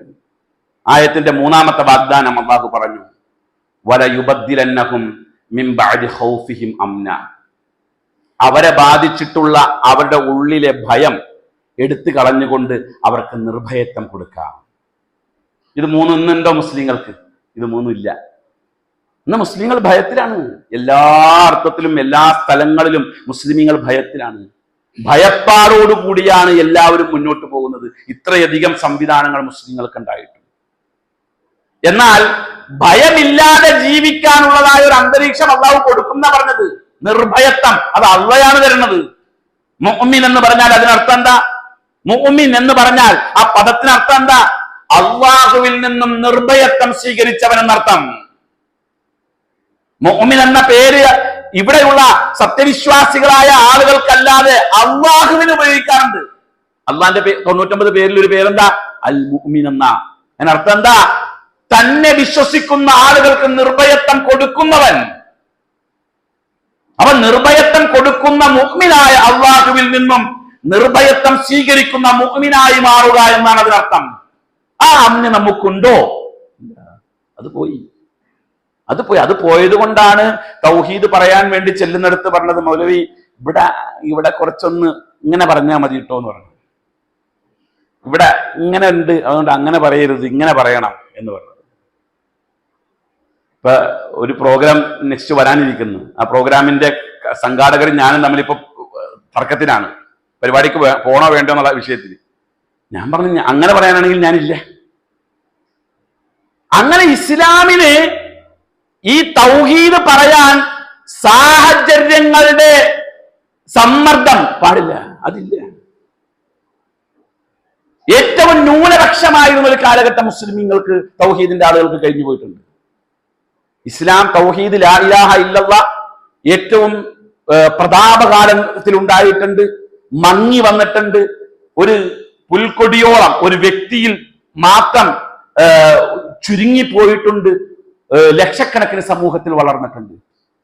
ഏറ്റവും ചുരുങ്ങിയ കാലഘട്ടത്തിന്റെ കൂട്ടത്തിൽ എണ്ണാവുന്ന ഒരു കാലഘട്ടമാണ് അൽ കഹ്ഫിന്റെ കാലഘട്ടം, ഗുഹാവാസികളുടെ കാലഘട്ടം, അല്ലേ? അവരെന്താ ചെയ്തത്? ആ ചരിത്രം നമ്മൾ എല്ലാ വെള്ളിയാഴ്ചയും അൽ കഹ്ഫ് പാരായണം ചെയ്യൽ സുന്നത്താക്കി വെച്ചിരിക്കുന്നത് എന്തിനാ? അത് നമുക്ക് ഒരു റീചാർജ് ചെയ്യണം, നമ്മുടെ ഈമാനെ ഒന്ന് റീചാർജ് ചെയ്യാനാണ്. അതിലത്തെ 4 സംഭവങ്ങൾ, അതിൽപ്പെട്ട ഒരു സംഭവമാണ് ഗുഹാവാസികളുടെ സംഭവം. അവരെന്താ ചെയ്തത്? അവര് വളരെ കുറഞ്ഞ ആളുകളാണ്, അല്ലേ? 6-7 ആളുകൾ, അത്രേ ഉള്ളൂ. ആ കുറഞ്ഞ ആളുകൾ അവരെന്ത് ചെയ്തു? ഇത് കാമു വഖാലു. അപ്പൊ അതാണ് നമ്മൾ അടിവരയിടേണ്ട കേട്ടാ. ഇത് കാമു വഖാലു. അവർ എഴുന്നേറ്റ് നിന്നിട്ട് അവർ പറഞ്ഞു. നിലപാട് അതാണ്. എഴുന്നേറ്റ് നിന്നിട്ട് പറയണം, അതാണ് നിലപാട്. ഒളിച്ചിരുന്നിട്ട് ചർച്ച ചെയ്യേണ്ടതല്ല തൗഹീദ്. ഇത് കാമു, എഴുന്നേറ്റ് നിന്നിട്ട് അവർ പറഞ്ഞു. എന്താ പറഞ്ഞത്? റബ്ബുന റബ്ബുസ് സമാവാതി വൽ അർദ്. ഞങ്ങളുടെ രക്ഷിതാവ് ആകാശഭൂമികളുടെ രക്ഷിതാവാണ്. ആകാശഭൂമികളുടെ രക്ഷിതാവാണ്. അവനെയല്ലാതെ മറ്റാരെയും ഞങ്ങൾ വിളിച്ച് പ്രാർത്ഥിക്കില്ല, ദുആ ചെയ്യില്ല. ഏറ്റവും ന്യൂനപക്ഷമായ കാലഘട്ടത്തിൽ 5, 6, 7 ചെറുപ്പക്കാര് എഴുന്നേറ്റ് നിന്നിട്ട് പറഞ്ഞു. അപ്പൊ അള്ളാഹു എന്ത് ചെയ്തു? അത് പറഞ്ഞപ്പോ അള്ളാഹു എന്ത് ചെയ്തു? അവർക്ക് സംരക്ഷണം കൊടുത്തു. ഇതിൽ ഈ ചരിത്രം നമ്മൾക്കൊന്ന് വായിച്ചൂടെ? നമ്മുടെ ജീവിതത്തിൽ നടപ്പിലാക്കാൻ പറ്റുമെന്നുള്ളതല്ലേ ആ ചരിത്രം പറയുന്നത്. അള്ളാഹു കൊടുത്ത സംരക്ഷണം വിശുദ്ധ ഖുർആൻ എണ്ണി എണ്ണി പറയുന്നുണ്ട്. എന്തൊക്കെയാ സംരക്ഷണം കൊടുത്തത്? ഒന്ന്, നമ്മൾ അവരെ ആ ഗുഹയുടെ മധ്യത്തിൽ കിടത്തി. അള്ളാഹുവാണ് കിടത്തിയത്. വനുഖല്ലിബുഹും ദാത്തൽ യമീനി വദാത്ത ശിമാൽ. നമ്മൾ അവരെ ഇടത്തോട്ടും വലത്തോട്ടും തിരിച്ചു കിടത്തി. അള്ളയാണ് തിരിച്ചു കിടത്തിയത്, അവരല്ല തിരിഞ്ഞു കിടന്നത്. വനുഖല്ലിബുഹും, നമ്മൾ അവരെ തിരിച്ചു കിടത്തി എന്നാ ഖുർആൻ പറഞ്ഞത്. എന്തിനാ ഇടത്തോട്ടും വലത്തോട്ടും തിരിഞ്ഞു കിടന്നത്? അവർ കിടന്നത് എത്ര വർഷ? 300 കൊല്ലം. 309 കൊല്ലമാണെന്ന് ഖുർആൻ പറയുന്നുണ്ട്. 309 കൊല്ലം എന്ന് പറഞ്ഞാല് ചന്ദ്രവർഷക്കണക്ക് പ്രകാരം 309 കൊല്ലവും സൗരവർഷക്കണക്ക് പ്രകാരം 300 കൊല്ലവുമാണ്. അവിടെ ആ ചന്ദ്രവർഷവും സൗരവർഷവും കൂടെ ആ ചരിത്രത്തിലൂടെ നമുക്ക് പഠിപ്പിച്ചു തരുന്നുണ്ട്. ഈ 300 വർഷക്കാലം ഒരു ഗുഹയിൽ അല്ലാഹു തആല അവരെ ഉറക്കി കിടത്തി. എന്നിട്ട് അവരെ നമ്മൾ ഇടത്തോട്ടും വലത്തോട്ടും തിരിച്ചു കിടത്തി. കഴിഞ്ഞില്ല. സൂര്യൻ എന്താ ചെയ്തത്? ഈ 300 കൊല്ലം സൂര്യന്റെ ഗതി അള്ളാഹു മാറ്റിവെച്ചു. 300 കൊല്ലേ, 1-2 ദിവസമല്ല. സൂര്യൻ ഉദിക്കുന്ന സമയത്ത് ഗുഹയിലേക്ക് പ്രകാശം വരണം, സൂര്യപ്രകാശം വരണം. സൂര്യൻ അസ്തമിക്കുന്ന സമയത്തും ഗുഹയിലേക്ക് സൂര്യപ്രകാശം വരണം. അതിന് സൂര്യന്റെ ഗതി അള്ളാഹു ഒന്ന് മാറ്റിവെച്ചു. 300 കൊല്ലം. ഇവരെന്താ പറഞ്ഞത്? എഴുന്നേറ്റ് നിന്നിട്ട് ഞങ്ങളുടെ റബ്ബ് അള്ളയാണെന്ന് ഉറക്കെ പ്രഖ്യാപിച്ചു. ശിർക്ക് ചെയ്യൂല എന്ന് പറഞ്ഞു. കഴിഞ്ഞില്ല. ആ ഗുഹയുടെ അകത്ത് നമ്മൾ എന്ത് ചെയ്തു? ഒരു ഭയം ഇട്ടുകൊടുത്തു. അവരെങ്ങാനും ആരെങ്കിലും വഴിതെറ്റിയെങ്ങാനും വന്ന് അതിലേക്ക് എത്തി നോക്കിയാൽ ഭയപ്പെട്ടു പോകും. കഴിഞ്ഞില്ല. അങ്ങനെ നോക്കുന്ന ആൾക്ക് മനസ്സിലാകും അവർ ഉറങ്ങല്ല, എഴുന്നേറ്റിരിക്കുകയാണ്. കണ്ണടയ്ക്കാതെയാണ് അവർ ഉറക്കിയത്. കണ്ണടയാതെ അവർ ഉറങ്ങി 300 കൊല്ലം.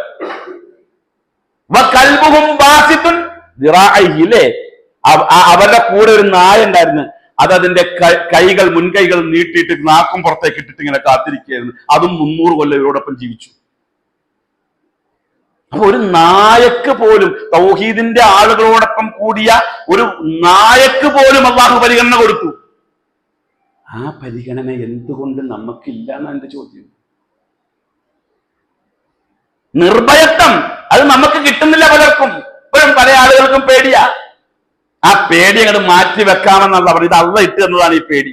ഈ പേടി മാറ്റി വെക്കാം. അപ്പൊ വിഷയത്തിനെ ആകത്തുക നമുക്ക് ചുരുക്കാം. 3 കാര്യങ്ങളാണ് ആ പറഞ്ഞത് ആയത്തിൽ. ഒന്ന്, അല്ലാഹു തആല സത്യവിശ്വാസി എവിടെ കയറി ചെന്നാലും ഒരു സ്വീകാര്യത കൊടുക്കും. എവിടെ കയറി ചെന്നാലും അതങ്ങനെ തന്നെയല്ലേ ഉള്ളത്. മുമ്പൊക്കെ നമ്മളെ പറ്റി പറഞ്ഞിരുന്നത് എന്താണ്? നമ്മുടെ ഒരാളൊരു കട എവിടെയെങ്കിലും നടത്തുന്നുണ്ടെങ്കിൽ അതെ നമ്മുടെ ആ മുട്ടക്കട കടയിൽ നിന്ന് മേടിച്ചോട്ടെ, അത് അവിടെ നമുക്ക് നല്ലതാണ്. ഇന്നെന്താ? ഇന്നില്ല. എന്നാ അവരുടെ കടയുടെ ആചാര്യ കടയിൽ നിന്ന് പോരുത്, അവിടെ മേടിച്ചു പോരുത്. അത് വിലക്കേർപ്പെടുത്തി. എന്തുകൊണ്ട് വിലക്കേർപ്പെടുത്തി? അത് പോയി, ആ സ്വീകാര്യത പോയി. അത് അന്താരാഷ്ട്ര തലം മുതൽ അടുക്കള വരെ എടുത്ത് പരിശോധിച്ചാൽ ഈ സ്വീകാര്യത നഷ്ടപ്പെട്ടതിന്റെ അടയാളങ്ങൾ ഒരുപാട് പറയാൻ കഴിയും. രണ്ടാമത്തേത്, അള്ളാഹു തൃപ്തിപ്പെട്ട ദീനിന് സ്വാധീനം കൊടുക്കും. അള്ളാഹുവിന്റെ വാഗ്ദാനമാണ്. മൂന്നാമത്തേത്, നിർഭയത്വം തിരിച്ചു തരാം. 3 വാഗ്ദാനങ്ങൾ. അതാണ് ആ ആയത്തിൽ അള്ളാഹു പറഞ്ഞത്. നമ്മളോട് എന്താ ചെയ്യാൻ പറഞ്ഞത്? യഅ്ബുദൂനനി ലാ യുശ്രികൂന ബി ശൈഅ. നിങ്ങൾ എന്നെ മാത്രം ആരാധിക്കൂ, നിങ്ങൾ എനിക്ക് ശിർക്ക് ചെയ്യാതിരിക്കൂ. യഅ്ബുദൂനനി വലാ യഅ്ബുദൂനനി ലാ യുശ്രികൂന ബി ശൈഅ, എന്നെ മാത്രം ആരാധിക്കുക, എനിക്ക് ശിർക്ക് ചെയ്യാതിരിക്കുക. ആ ആയത്ത് തുടക്കത്തിൽ ആരോട് അഭിസംബോധന എന്ന് ഞാൻ പറഞ്ഞത് ഓർമ്മയുണ്ട? വിശ്വാസികളോട്, മുഅ്മിനീങ്ങളോട്, നിസ്കരിക്കുന്ന നോമ്പെടുക്കുന്ന മുഅ്മിനീങ്ങളാണെന്ന് പറഞ്ഞ് ജീവിക്കുന്ന ആളുകളെ അഭിസംബോധന ചെയ്തിട്ട് പറയാണ്, ഇത് മൂന്നും നിങ്ങൾക്ക് തരാം, നിങ്ങൾ എന്നെ മാത്രം ആരാധിക്കണം, ശിർക്ക് ചെയ്യാൻ പാടില്ല. അതിനർത്ഥം എന്താ? അത് നമ്മുടെ ജീവിതത്തിൽ എവിടെയൊക്കെയോ അങ്ങനെ വന്നു പോകുന്നു എന്നർത്ഥം. ശിർക്കിന്റെ വിവിധ വശങ്ങളെ പറ്റി പഠിക്കുകയാണ് എങ്കിൽ നമ്മൾ ഈ ഭൂമിയിൽ ഇനിയും സൂക്ഷ്മത പാലിക്കേണ്ടിയിരിക്കുന്നു. അതിന്റെ കവാടങ്ങൾ വളരെയധികമാണ്, തുറന്നിട്ടിരിക്കുകയാണ്. റസൂലുള്ളാഹി സ്വല്ലല്ലാഹു അലൈഹി വസല്ലം പറഞ്ഞ വർത്തമാനം ഇതാണല്ലോ, ഇത്തഖു ശിർക, നിങ്ങൾ ശിർക്കിനെ സൂക്ഷിക്കൂ. ഫഇന്നഹു അഖ്ഫാ മിൻ ദബീബിൻ നംല്, ഉറുമ്പരിച്ചു വരുന്നതിനേക്കാൾ എളുപ്പത്തിൽ അത് നിങ്ങളുടെ അടുത്തേക്ക് എത്തും. എത്തിയില്ലേ? ഉറുമ്പരിച്ചു വരുന്ന വേഗതയിലാണ് വന്നത്.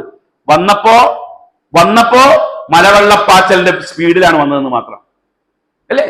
നമ്മുടെ സമുദായത്തിൽ എത്ര ആളുകൾ നമ്മുടെ മുജാഹിദ് പ്രസ്ഥാനത്തിനകത്ത് തൗഹീദിന്റെ മർമ്മരങ്ങളാണെന്ന് പറഞ്ഞുകൊണ്ട് നിന്ന ആൾക്കാർ എത്ര പേരുണ്ടായിരുന്നു അല്ലേ? ഏറ്റവും കൂടുതൽ തൗഹീദ് പ്രഭാഷണം നടത്തിയ ആളാണ് ഞാനെന്നൊക്കെ പറഞ്ഞ് വലിയ വലിയ വർത്തമാനം പറഞ്ഞ് നടന്ന ആൾക്കാരൊക്കെ നമ്മുടെ കൂട്ടത്തിലില്ലേ?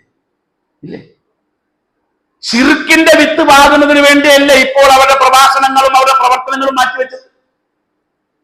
എന്താ ഞങ്ങൾ ചെയ്യുന്ന ശിർക്ക്? നിസ്സാരമായ വിഷയമായിരിക്കും അവരുടെയൊക്കെ കാഴ്ചപ്പാടിൽ, പക്ഷേ അത് ശിർക്കിലേക്കുള്ള കവാടം തുറക്കലാണ്.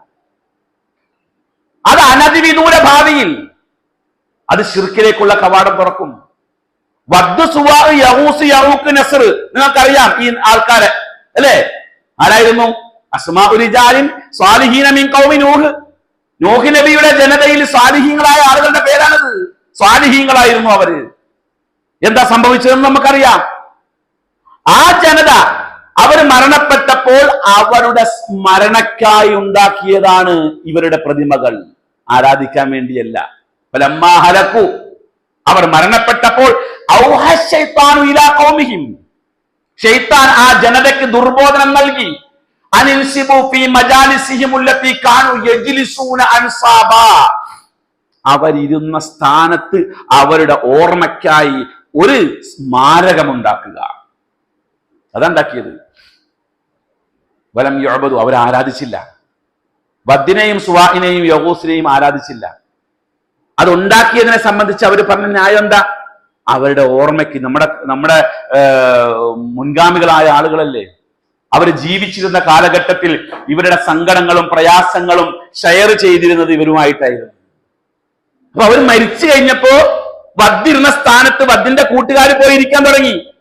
വദ്ദിന്റെ പ്രതിമ ഉണ്ടാക്കി വെച്ചിട്ടുണ്ട്, അല്ലെങ്കിൽ ഒരു സ്മാരകം ഉണ്ടാക്കി വെച്ചിട്ടുണ്ട്, അവിടെ പോയിരുന്ന്. എന്നിട്ട് അവർ വർത്താനം പറയാൻ തുടങ്ങി. വദ്ദേ, നിങ്ങൾ ജീവിച്ചിരുന്ന കാലഘട്ടത്തിൽ ഞങ്ങൾക്കൊക്കെ എന്താ ആശ്വാസമായിരുന്നു, ഞങ്ങളുടെ പ്രശ്നങ്ങളൊക്കെ നിങ്ങളോട് വന്ന് പറഞ്ഞ് നിങ്ങൾ നമുക്കൊരു പരിഹാരമൊക്കെ ഉണ്ടാക്കി തന്നിരുന്നു. ഇപ്പോഴത്തെ അവസ്ഥ കണ്ടില്ല, ആൾക്കാർ പലതരത്തിലുള്ളതായ ബുദ്ധിമുട്ടുകൾ ഉണ്ടാക്കുന്നു, ഇവർക്ക് നേതൃത്വം കൊടുക്കാനാണില്ല. ഈ ജാതി വർത്താനങ്ങൾ അവർ ഇരുന്ന സ്ഥലത്ത് പറഞ്ഞു. അത് ശിർക്കായിട്ട് ആരും കണ്ടില്ല, ശിർക്കായിട്ട് കാണാനൊട്ട് പറ്റുകയില്ല. കാരണം ആത്മഗതം പോലെയുള്ള ചില വർത്തമാനങ്ങൾ മാത്രം, അങ്ങനെയുള്ളൂ. പക്ഷെ ആ തലമുറയ്ക്ക് ശേഷം പുതിയ തലമുറ വന്നപ്പോൾ അവർ പറഞ്ഞത് എന്താ? ഞങ്ങളുടെ കാരണവന്മാരായ ആളുകൾ ഇവരുടെ ഈ പ്രതിമയുടെ അരികിൽ പോയി അവരോട് പ്രാർത്ഥിച്ചിരുന്നു. അങ്ങനെ പറഞ്ഞത്, അവരോട് പ്രാർത്ഥിച്ചിരുന്നു, അതുകൊണ്ട് ഞങ്ങളും പ്രാർത്ഥിക്കുന്നു. ലോകത്ത് ആദ്യമായി മനുഷ്യവംശത്തിൽ ശിർക്കിന്റെ ബീജാവാപം നടത്തിയത് അവിടെയാ. അതുകൊണ്ടാണ് റസൂലുള്ളാഹി സ്വല്ലല്ലാഹു അലൈഹി വസല്ലം പ്രതിമകളുമായി ബന്ധപ്പെട്ടുകൊണ്ട് ശക്തമായ വിരോധനം ഏർപ്പെടുത്തിയത്. ആ രൂപത്തെ തിരിച്ചറിയാൻ കഴിയുന്ന പിക്ചറുകൾ എതിർത്തത് എന്തുകൊണ്ടാ? അതുകൊണ്ടാ. ശിർക്കിലേക്ക് പോകും, ശിർക്കിലേക്ക് എത്തിപ്പെടുന്നത്. അതുകൊണ്ട് ഇത്തരത്തിലുള്ള പ്രവർത്തനങ്ങൾ പാടില്ല എന്ന് എതിർത്തു. എന്റെ നബി സല്ലല്ലാഹു അലൈഹി വസല്ലമയുടെ പ്രാർത്ഥനയിലെ ഏറ്റവും ശ്രദ്ധേയമായ പ്രാർത്ഥന, അവസാന നിമിഷത്തിലെ പ്രാർത്ഥന എന്തായിരുന്നു?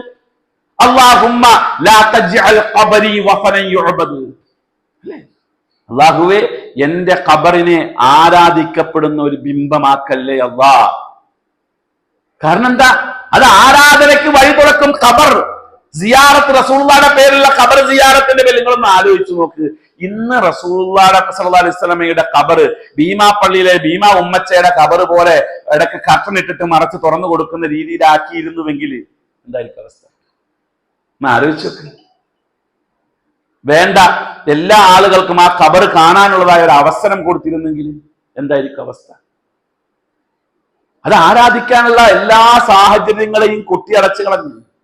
5ഓളം മറകളാണ് റസൂലുള്ളാഹി സ്വല്ലല്ലാഹു അലൈഹി വസല്ലമയുടെ ഖബറുമായി ബന്ധപ്പെട്ടുകൊണ്ട് ഉണ്ടാക്കിയിട്ടുള്ളത്. 5ഓളം മറകൾ, 5 മൂലകളുള്ള ഒരു ബിൽഡിങ്ങിന്റെ ഉള്ളിലാക്കിയത്. എന്തിന് 5 മൂല? 4 മൂല പോലായിരുന്നോ? 4 മൂല വെച്ചാൽ അതിന്റെ നേരെ തിരിഞ്ഞു നിസ്കരിക്കും. അതുപോലും പാടില്ല. അതുകൊണ്ട് തിരിഞ്ഞു നിന്ന് നിസ്കരിക്കാൻ സാധ്യതയുള്ളിടത്ത് 3 മൂലകൾ വന്നു. അപ്പൊ പിന്നെ ആളുകൾക്ക് തിരിഞ്ഞിക്കാൻ പറ്റില്ല. അത്രയധികം പ്രൊട്ടക്ഷൻ ഏർപ്പെടുത്തിയത്. ശിർക്ക് എന്ന് പറഞ്ഞ സംഗതി അത് വന്നു പെടാൻ അധികം പ്രയാസമില്ല. അത് വന്നാൽ തന്നെയും അത് ബാധിച്ചിട്ടുണ്ട് എന്ന് നമുക്ക് തോന്നില്ല. അതാണ് നമ്മുടെ കൂട്ടരോട് പറഞ്ഞാൽ അവർ മനസ്സിലാക്കാത്തത്. ഇസ്ലാമിൽ ഇല്ലാത്ത പുതിയ നിയമങ്ങളാണല്ലോ അതിന്റെ പേരിൽ ഉണ്ടാക്കിയത്. ഞാൻ അതിലേക്ക് പ്രവേശിക്കുന്നില്ല. അതൊരു വിഷയമാണ് ചർച്ച ചെയ്യേണ്ടത്. അതിന് പറ്റുന്ന ഒരു വേദിയല്ല ഇത്. ഇത് വിശുദ്ധ ഖുർആന്റെ പഠിതാക്കളായ ആളുകളുടെ ഒരു സംഗമമാണ്. അങ്ങനെയുള്ള ആളുകൾക്ക് അവരുടെ അധ്വാനത്തിന്റെ ഒരു പ്രോത്സാഹനം കൊടുക്കുന്ന ഒരു സമയവുമാണ്. ആ ഒരു ഗൗരവമുള്ള ആ അപകടകരമായ ഒരു വിഷയത്തെ നിങ്ങളുടെ ശ്രദ്ധയിലേക്ക് ഇട്ടു തന്നുകൊണ്ട് വീണ്ടും നിങ്ങൾക്ക് അതിലൊരു മാനസികാസ്വസ്ഥത ഞാൻ ഉണ്ടാക്കിയെടുക്കുന്നില്ല. ഏതായാലും നമ്മൾ മനസ്സിലാക്കേണ്ടത്രേ ഉള്ളൂ, മുസ്ലിം സമുദായത്തോട് ഈമാനുള്ള തൗഹീദുള്ള ആളുകളോടാണ് വാഗ്ദാനം ചെയ്തിരിക്കുന്നത് അല്ലാഹു തആല. ശിർക്ക് ചെയ്യാതിരുന്നാൽ നമുക്ക് ഈ 3 വാഗ്ദാനങ്ങൾ നിറവേറ്റി തരാം. അപ്പൊ ഇഹപര വിജയം അല്ലാഹു തആല അടിസ്ഥാനപ്പെടുത്തിയിട്ടുള്ളത് തൗഹീദിലൂടെ മാത്രമാണ്. ആ തൗഹീദിന്റെ വാഹകരായിക്കൊണ്ട് നമ്മുടെ പ്രവർത്തനങ്ങളെ ക്രമീകരിക്കുക എന്നുള്ളത് മാത്രമാണ് എനിക്ക് നിങ്ങൾക്ക് തരാനുള്ള ഏറ്റവും പ്രധാനമായ വസിയത്ത്. ഇൻഷാ അല്ലാഹ് ഇനിയും സംസാരിക്കാൻ വിഷയങ്ങളുമുണ്ട്, സമയമുണ്ട്. പക്ഷെ ആരോഗ്യസ്ഥിതി അനുവദിക്കുന്നില്ല എന്നുള്ളത് കൊണ്ട് തന്നെ ഞാൻ എൻ്റെ വാക്കുകളെ പരിമിതപ്പെടുത്തുകയാണ്. മറ്റൊരു സന്ദർഭത്തിൽ വിശാലമായിട്ട് സംസാരിക്കാൻ അല്ലാഹു സുബ്ഹാനഹു വ തആല ഇവിടെ ഈ ഒരു മഹത്തായ പ്രവർത്തനങ്ങൾക്ക് വേണ്ടി എത്തിച്ചേർന്ന ആളുകളുടെ പ്രവർത്തനങ്ങളെ അല്ലാഹു തആല കബൂൽ ചെയ്യുമാറാകട്ടെ. ഇങ്ങനെ ഒരു കൂട്ടായ്മയെ ഉണ്ടാക്കിയെടുക്കുന്നതിന്റെ പിന്നിൽ പ്രവർത്തിച്ച ആളുകൾ, അതിന്റെ മുൻനിരയിൽ നിന്ന മരണപ്പെട്ടു പോയ നമ്മുടെ ഹക്കീം സാർ, അല്ലാഹു തആല അദ്ദേഹത്തിന്റെ ഖബർ വിശാലമാക്കി കൊടുക്കുമാറാകട്ടെ, മഗ്ഫിറത്ത് കൊടുത്ത് അനുഗ്രഹിക്കുമാറാകട്ടെ. ഈ ചെയ്യുന്ന ഏതൊരു നല്ല പ്രവർത്തനങ്ങളുടെയും ഒരു വിഹിതം അദ്ദേഹത്തിലേക്ക് എത്തിച്ചേരും. അതന്നെയാണ് നമ്മുടെയും ലക്ഷ്യം. നമ്മൾ നന്മയുടെ തുടക്കക്കാരാവുക, നന്മകൾ തുടങ്ങി വെക്കുക. അത് പിന്നീട് തുടരുന്ന ആളുകൾ അവരിലൂടെ ഇത് നമ്മളിലേക്ക് തന്നെ എത്തിക്കൊണ്ടിരിക്കും എന്നുള്ള ആ തത്വം നമ്മൾ അംഗീകരിക്കുക. ഇനിയും ഖുർആനിലേക്ക് ആഴ്ന്നിറങ്ങാനും പഠിക്കാനുമുള്ള ആ മാനസിക അവസ്ഥയെ നിലനിർത്തി കൊണ്ടുപോവുക. അല്ലാഹു തആല തൗഫീഖ് തന്ന് അനുഗ്രഹിക്കുമാറാകട്ടെ. റബ്ബനാ ആതിനാ ഫിദ്ദുനിയാ ഹസനതൻ വഫിൽ ആഖിറതി ഹസനതൻ വഖിനാ അദാബന്നാർ വആഖിറു ദഅവാനാ അനിൽ ഹംദുലില്ലാഹി റബ്ബിൽ ആലമീൻ. അസ്സലാമു അലൈക്കും വറഹ്മത്തുള്ളാഹി.